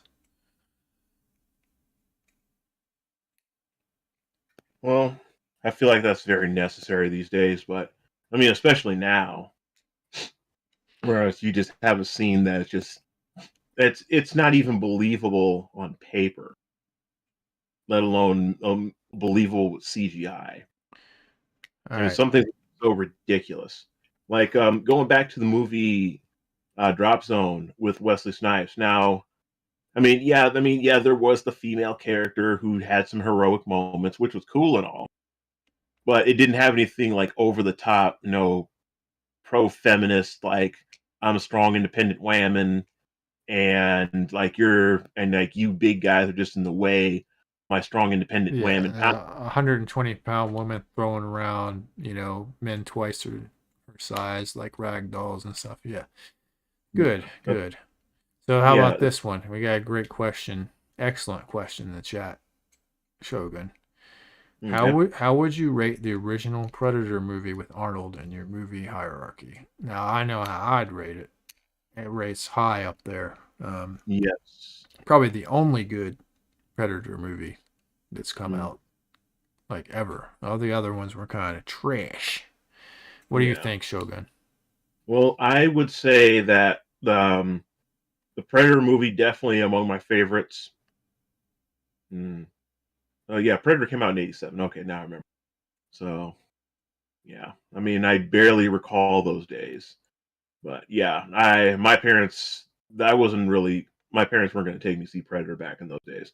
But yes, big fan of the Predator lore, and I was also a big fan of the Alien versus Predator theme from in the early '90s. Now, because I remember they were advertising the action figures, and my sister and my big brother would always say Aliens would win. I was the only one saying Predator would win. Turns out I was right. Predator won. Hell yeah. Let's see. I like the Alien movies as well, but yeah. Commando, classic Arnold, man. Good movies. Yeah. Classic Arnold, but not modern day Arnold. No, screw your freedom, Arnold. Yeah. Yeah. Kind of lost respect for him for that, but yeah, sometimes people lose their spine when they get older. It's unfortunate. Right. Some people, when their mortality is in front of them, they cave. Yep. You're talking about Blade, Harry Gary, which wasn't bad. Kind of, in some ways cheesy, corny, whatever. But yeah, Blade was pretty decent. Pretty good. And everybody remembers that like techno club scene where he tears them all apart. It's like classic movie shit right there. It was a meme. Right. It was a meme for a while. Let's see. So my top favorite movies. I liked when it comes to just regular films, not, you know, Berserk or something. Yeah. Definitely 13 Hours, The Secret Soldiers of Benghazi, Rambo First Blood. The rest of them, except for the fourth Rambo movie, was good as well. I didn't like the fifth one at all. That is stupid. Like, let's all just forget that this guy was a special forces operator, and now he's just a moron. Yes. So was this like a recent thing or something? The fifth Rambo movie came out like a year or two ago. Okay, yeah, that kind of explains it. And that was the last movie besides Top Gun that I went and seen in the theaters. I liked the fourth Rambo movie so much that I was like, this has got to be good, right? Yeah. I left that theater angry as fuck. Yeah, I would have. I probably would have walked out in the middle of the theater if they ruined his character, especially if Sylvester Stallone was playing it. Oh, dude, yes, the spaghetti westerns, like The Good, the Bad, and the Ugly. Mm-hmm. You know, yeah, definitely rank high, like old school Clint Eastwood for sure, 100%. Hell, I liked Gran Torino a lot.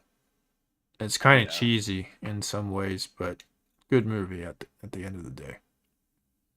I'd say a lot of my favorite movies tend to be the sci-fi. And I'm not talking about like definitely not the modern sci-fi type. Aliens 2, man. Fucking cult classic. Yes, Aliens was good. Which one? Another one, this one was not a very common one, but this one of my favorites was called Screamers. This one was from 96. Screamers. Yes. It's a very unique. Okay.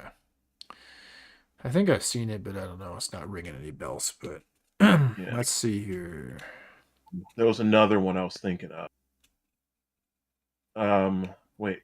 No, besides Gattaca. What was it? Another 90s one. I can't remember what it was. 90s was definitely hit or miss with movies. Yeah. Oh, Stargate. The original Stargate. From, I think that was also from, it was either 94 or 96. I can't remember. Yeah. Because I remember, because I was always, as a kid, always fascinated with like interstellar space travel and such.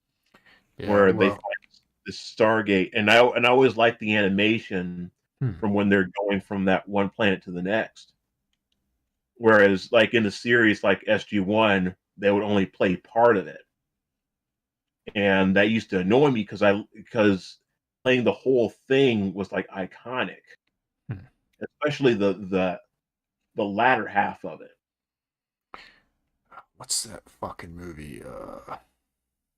Now I have to look up that animation again.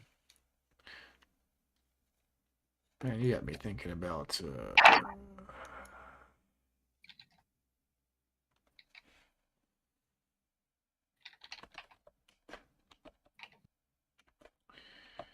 I'm gonna list one that everything about it is.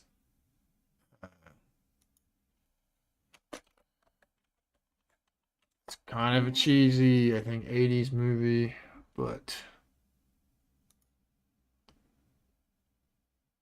I love it. And I can remember everything about the movie except for what the title is. Krull, I think.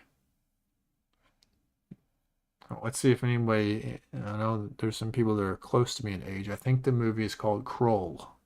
Krull. Make sure I'm right. Krull, 1983, same year I was born. Love that movie. Does it happen to be June of '83? You don't have to specify, but in fact, don't answer that. No. Let's just say that for some reason there's like a special place in Shogun's mind for June of '83. I have a friend that was born in June of '83, though.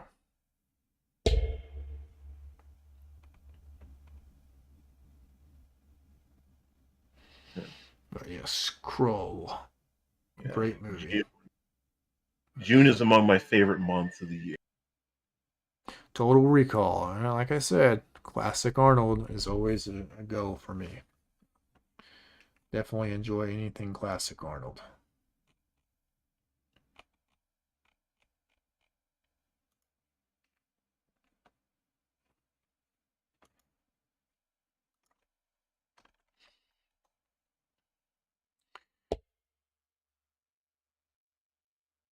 Stargate. Okay, I'm sorry. I had to take a moment to just watch the Stargate sequence when you're going through that again. I just had to do it again. I haven't seen that in so long. Never been big on the space travel thing. Yeah. Yeah. That has always been my fantasy as a kid, especially like going colonizing planets and learning about the planets, like how can we colonize them and so on. Well, if that ever happens in my lifetime, everybody else is welcome to do that. I'm keeping my feet firmly on Earth. People forget humans' physiology in and of itself was designed for the planet Earth. The gravity, everything. Right. The diseases, the microbes, the food, the water. Like your entire system is built to live on the planet Earth. So when you take yourself off of the planet Earth, you're running a lot of risks. Oh, a lot. Yeah, that's very true. Although it's not going to stop a lot of the scientists from trying. Although, to be frank, at this rate, I don't believe that we're ever going to reach that point anyway. Because, global homo, one world government. If people could actually just go out into space and then just do their own thing, then they would have no one to rule over. So they'd have their incentive to keep us on this planet. So that's one thing that I believe. Second, just like you said, like going to Mars and like colonizing Mars is not exactly a good idea, because just like you said, the gravity, our bodies are used to that gravity, and it's that gravity that makes us us. Like there's a reason why if a baby is born in zero gravity, it's not going to turn out the same way. And what else? Like the Earth's magnetic field is what keeps us shielded from cosmic radiation and so on. Mars does not have that. Now they say, well, we can just create our own magnetic field, but it's not that simple. This isn't like Star Trek where we can just do that just by snapping our fingers. At the moment. Same with Venus. Although Venus has a gravity level similar to Earth's, but of course, yeah, you can't live on the surface. You'd have to like have a city that floats on the cloud. That's something NASA was actually pitching the idea of. I would rather choose the Venus route, but even Venus has its own set of dangers because you can't like mine it Venus, because once you get to the surface, you're not getting out of there. You got it, Nemesis, man. Great movie. Great fucking movie. Yeah. Yeah, I mean, don't even get me started on interstellar travel. I don't think that we're going to be doing that in our lifetimes.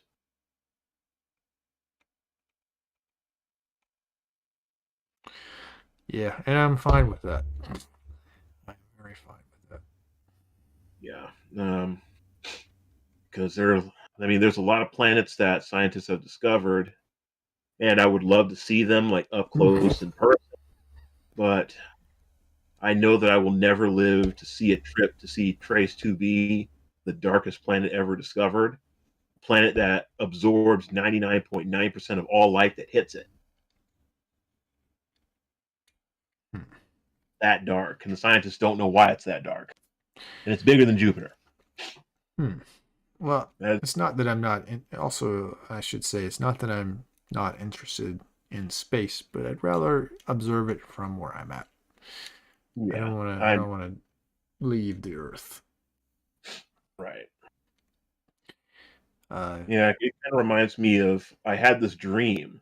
This was maybe about a year or two ago that I actually that humans actually did colonize the planets, and then we were on this desert-like planet that had limited resources, and I worked in a spaghetti factory with a friend of mine, and turns out that we had to leave that planet and we had to go to another one, and I knew that.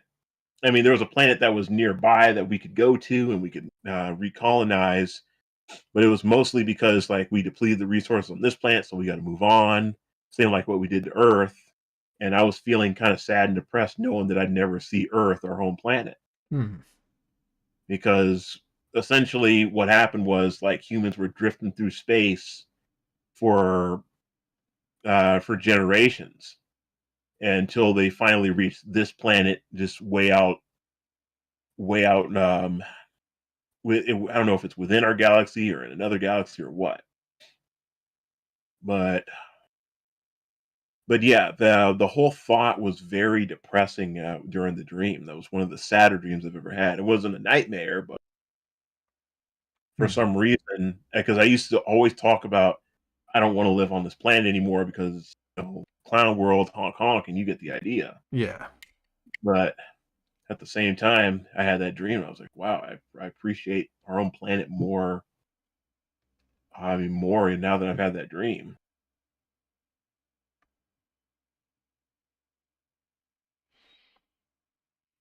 Hmm.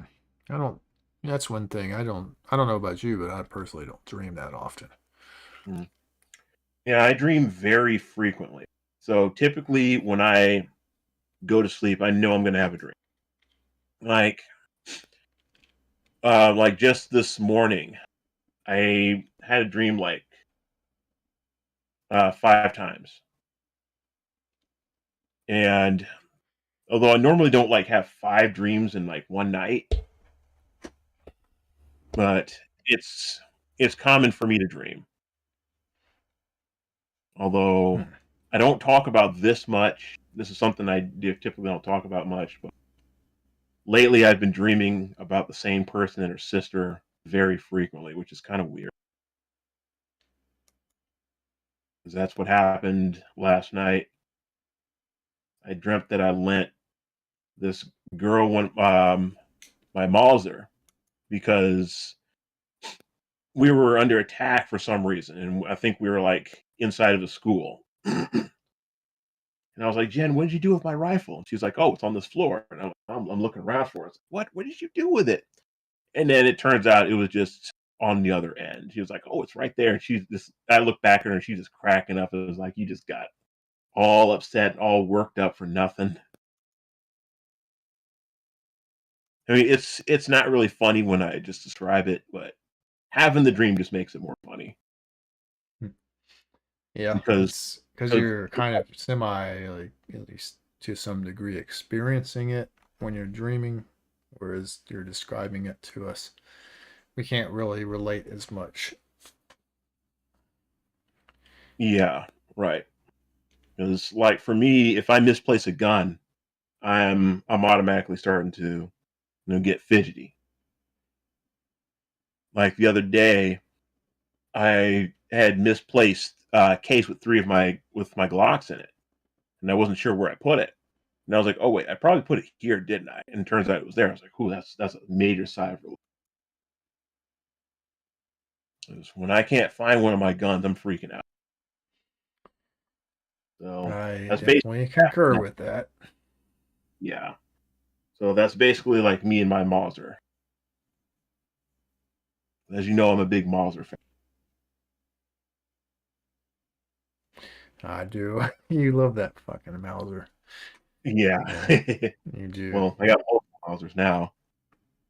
I've got a Nazi German capture, a legit one that was not captured by Russians and modified.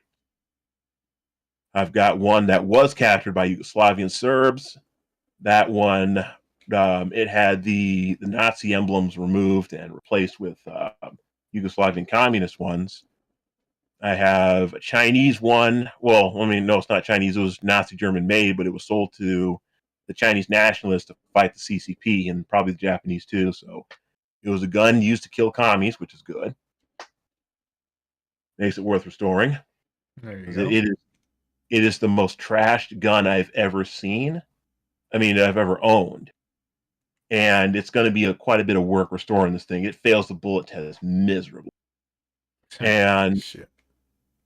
And the last one I have is a Spanish one. That one shoots 7 instead of 8 mil. That's the one I shoot the most.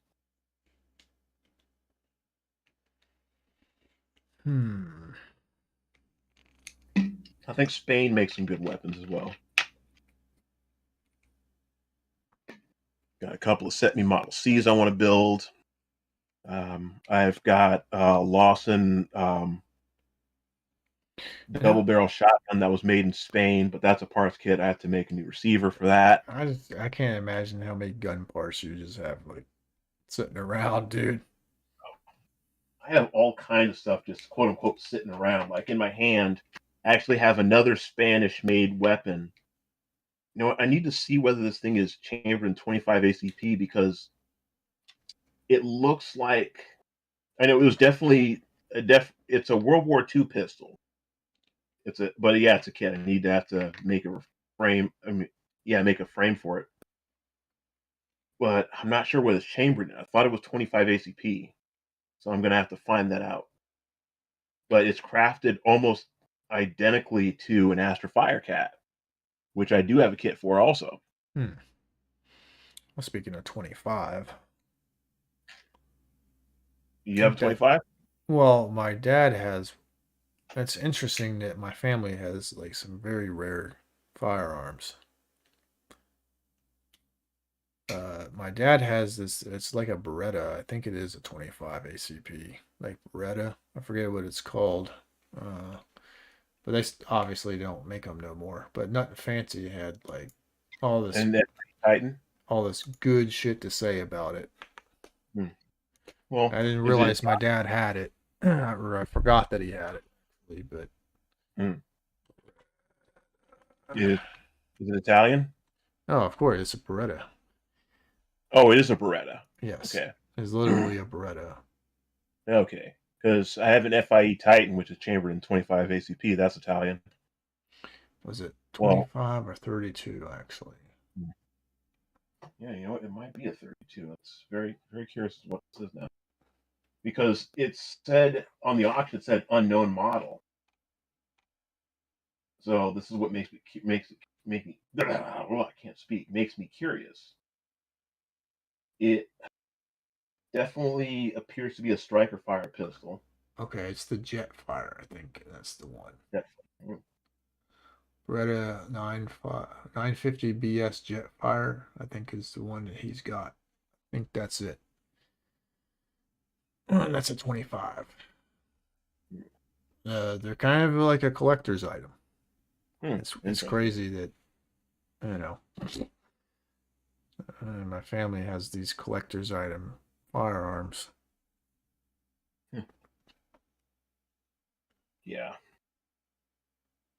Although a lot of these kits that I have, I've yet to turn them into working weapons. Yeah. But when I move, that may change fairly soon because having the space to actually have the tools to do this will actually become a thing. And how do you keep that shit organized? That's what I want to know. Yeah, well, I keep it in the military crates in my closet. I basically bundle all the kits up, and I think some of them I should actually label because it's the shotguns that I am concerned about. Now, there's one is called like the Earthen. Yeah, it's called the Earthen gun. It's a single barrel break barrel design. Another one is called the Belgium Go Fish. I can't find any information on it. I just know that I think it's a Damascus twist barrel.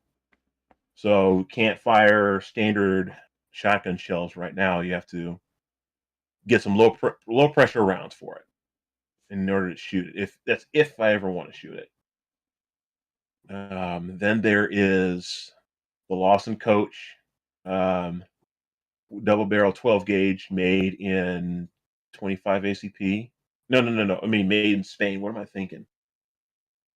And then the last one is a Marlin 55, and that's a bolt action shotgun. Hmm. It actually takes a magazine.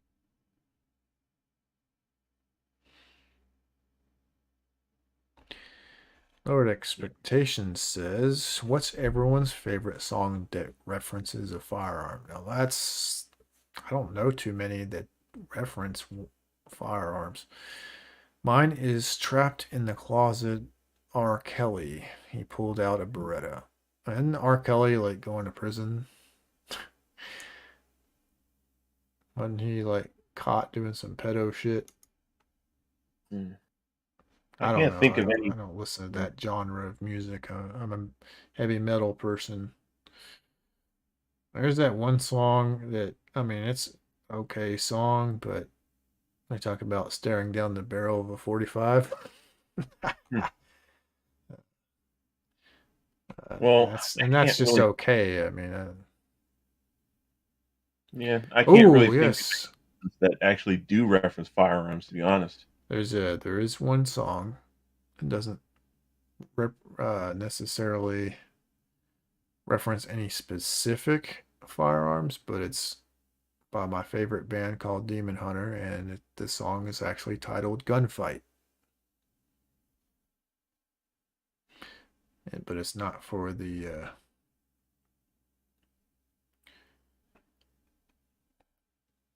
it's not for the weak because it's heavy metal. Heavy metal. But it's actually in reference to like the surveillance state. The lyrics, like if you read the lyrics to it.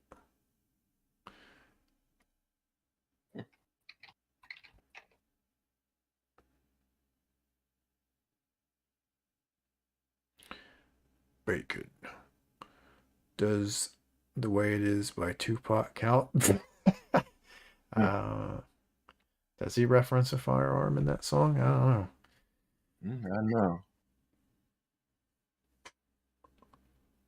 Ugh. Ugh. Yeah. Oh boy.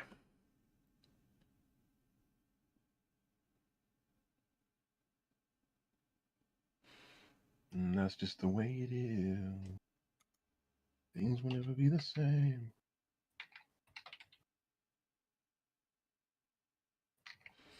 Yeah, maybe that's another thing you should get into, man. Is singing. You do a pretty good job. Yeah. Sometimes I think you guys do me a little too much honor. Yeah, I'm not in the habit of blowing smoke up anybody's ass, as we would say. Right. That's not my thing. I tell you, if all right, so a person that's a leader, I'll get into a little diatribe about leadership. All right. So a person that's a leader, it's not about yelling and telling people what the fuck to do and this and that. It's not even entirely about decision making, although that is an important part. But it's understanding the skills and abilities of the people you're leading and how to best use them in order to accomplish an objective. And I don't think authoritarian, like when you're in the military and you get promoted into a leadership position, such as I was, you are taught that there are several different forms of leadership, by the way. And having worked under someone who used the authoritarian style of leadership, that's not my style. I learned what not to be. Anyways, it's neither here nor there. So, one thing that I will say about myself that I'm good at is recognizing people's strengths and weaknesses. And as such, I think you have great potential in being able to sing, just based off of what I've heard. I think if you practiced or took singing lessons or anything, you'd do really good. So I don't like give people like that fake compliment shit is stupid. So, for what it's worth. So if I do give you something that sounds like a compliment, I mean what I say. Oh, That's the the short version of everything that I just said. well, I do appreciate it. Thank you. You are welcome, sir. You know, just you Thank have a gift. I think Well, singing is something I do like to do. people strongly believe people have certain gifts. I'm not musically or artistically talented in any way, personally. Although it is a skill I wish, or a talent that I wish I had. Now, you don't necessarily have to be talented. You can work really, really hard. But I think when it comes to art, no matter how hard, art is one of those things that if you're not talented, no matter how hard you work, you're gonna you're gonna plateau. You're gonna reach limitations. Right. I agree. And I just like, since I know it's not something that's in my real skill set, I do like observing people who have that as a skill. So people that can draw or play music or whatever. I like that a lot. It runs in my family. It's just not something I can do. I tried my hand at singing before, but I don't think I did very good. There are recordings out there.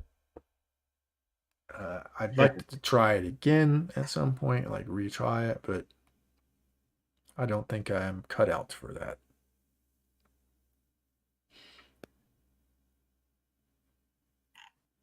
Well, not everybody is. This is true, and I accept that.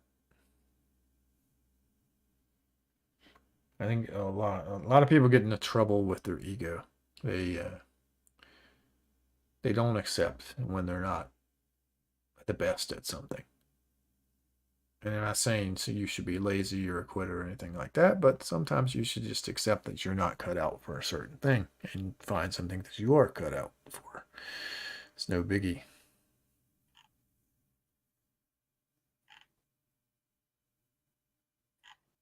Yep, and that is precisely what I try to do. Yeah, I expect no less from you.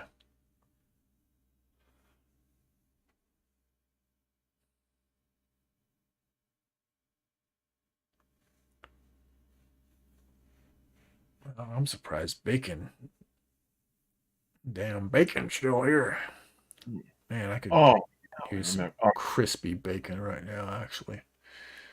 Okay, there was one more double barrel shotgun kit that I forgot about. I was trying to remember the name of it. I had to go back on Discord where I actually posted about it. It's a Crescent Arms.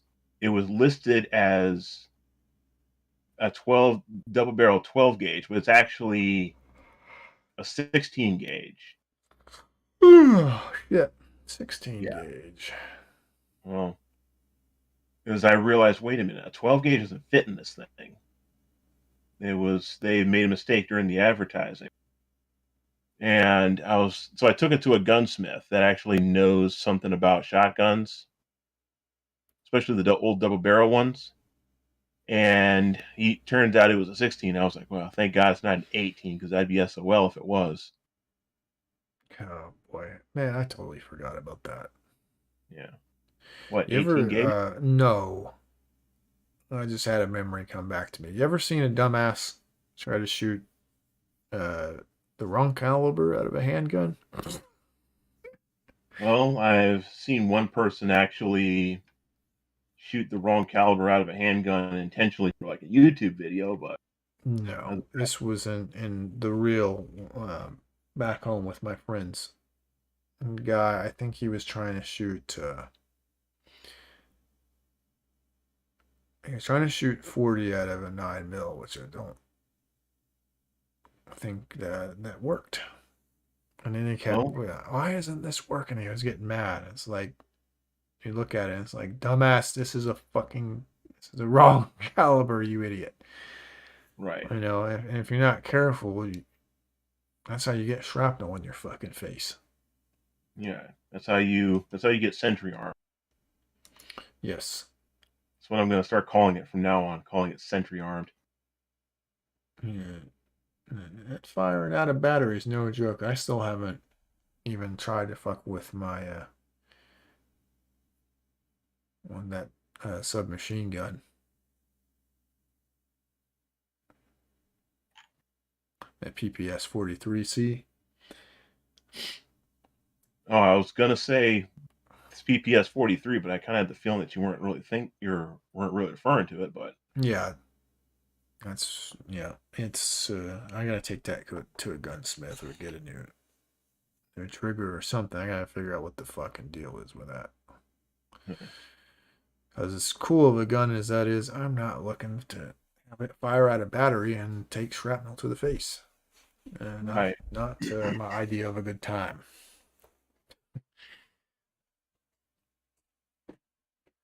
Yeah, I have 2 of those PPS 43 kits that I want to build, but building them now is not doable.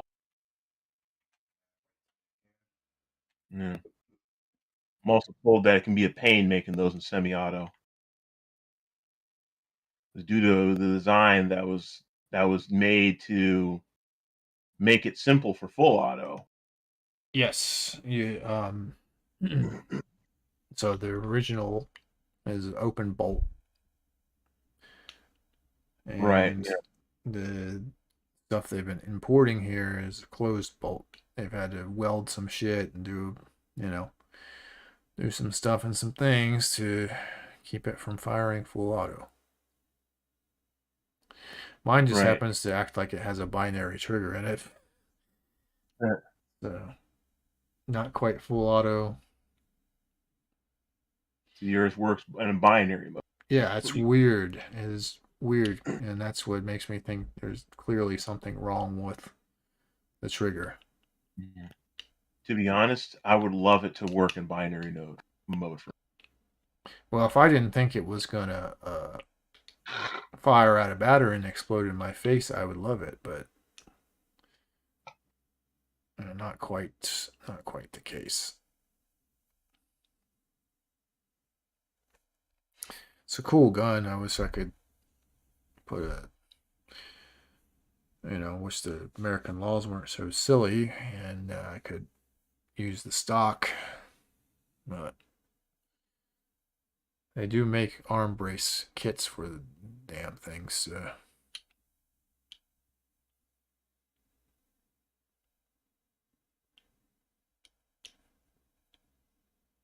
Yeah, but unfortunately, the ATF wants to do away with that.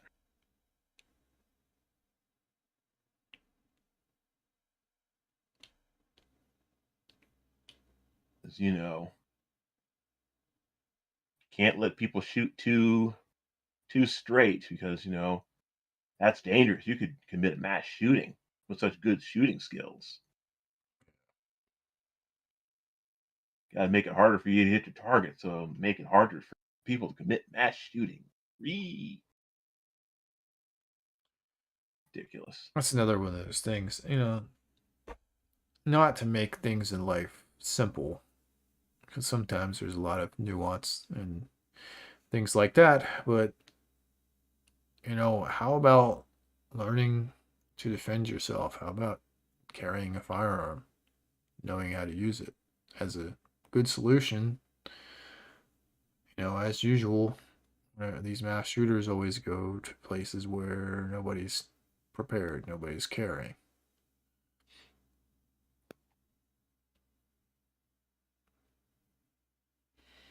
They always end real quickly when someone's prepped. Right.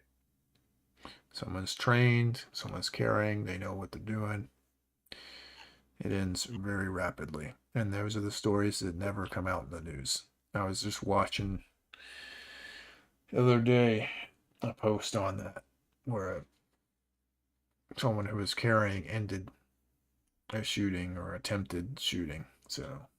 But it's never reported in the news. That it's only certain things that are reported. But yeah, so Any last thoughts before I shut her down? Well, yeah, I mean, I'm starting to fade also, but my goodness, there are just so many ARs and AKs to build. Like, Oh God.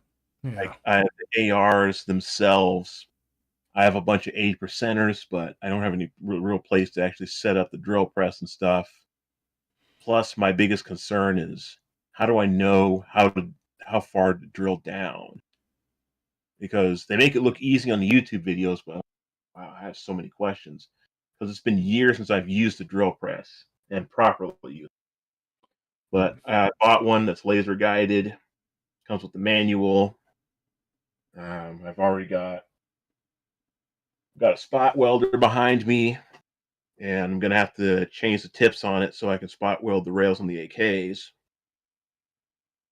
Got so many things I want to do. I got plenty of things to keep me occupied, plenty of things to learn. So, yeah, once I finally get out of here and have like garage space and all that good stuff, hopefully I can work on things here and there.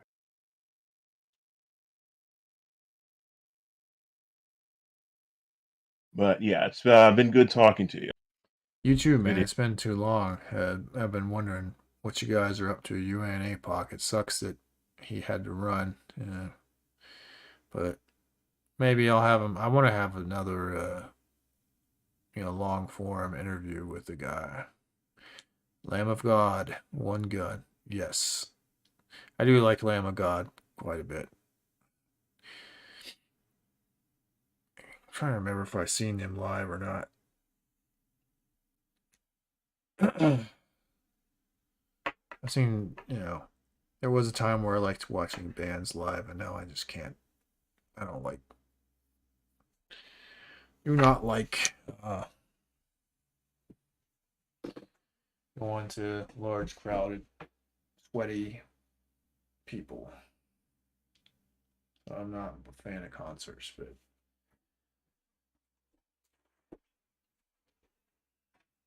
You got the kids that do these fucking spin kicks and shit. It's like, man, you're looking to get punched, kid. Fuck out of here.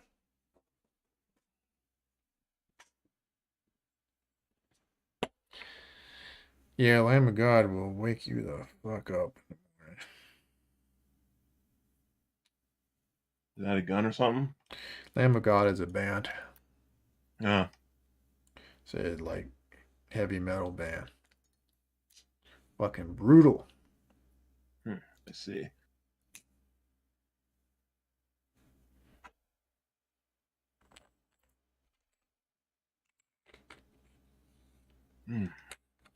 Yeah.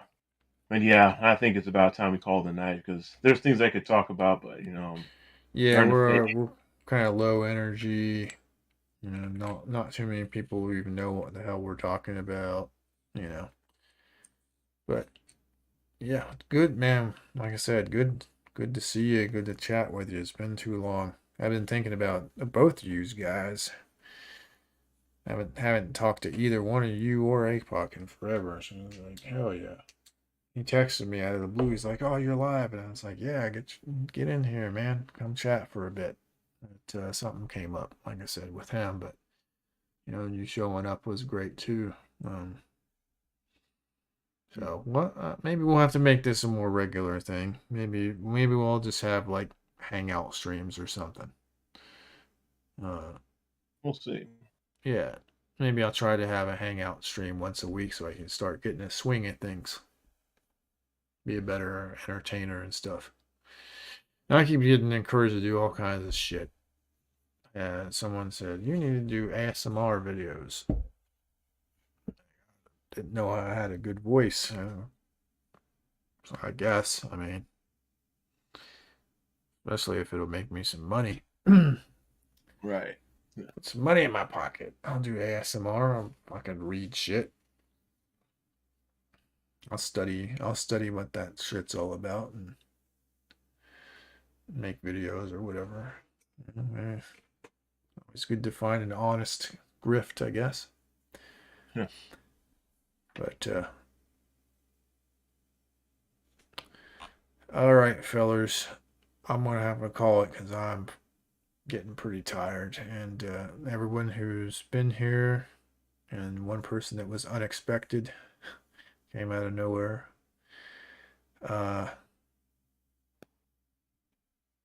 Good to see all of you. I hope you'll come back the next time, and we may do this on a weekly basis. We shall see. Yeah. It's hard for me to schedule anything given the nature of my work. I could be called to do something at any time, which sucks for having a schedule. But all right, y'all. I'm gonna call it.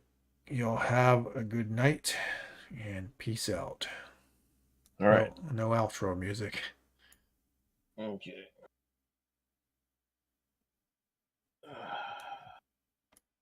It's almost 1 o'clock here. I know, right?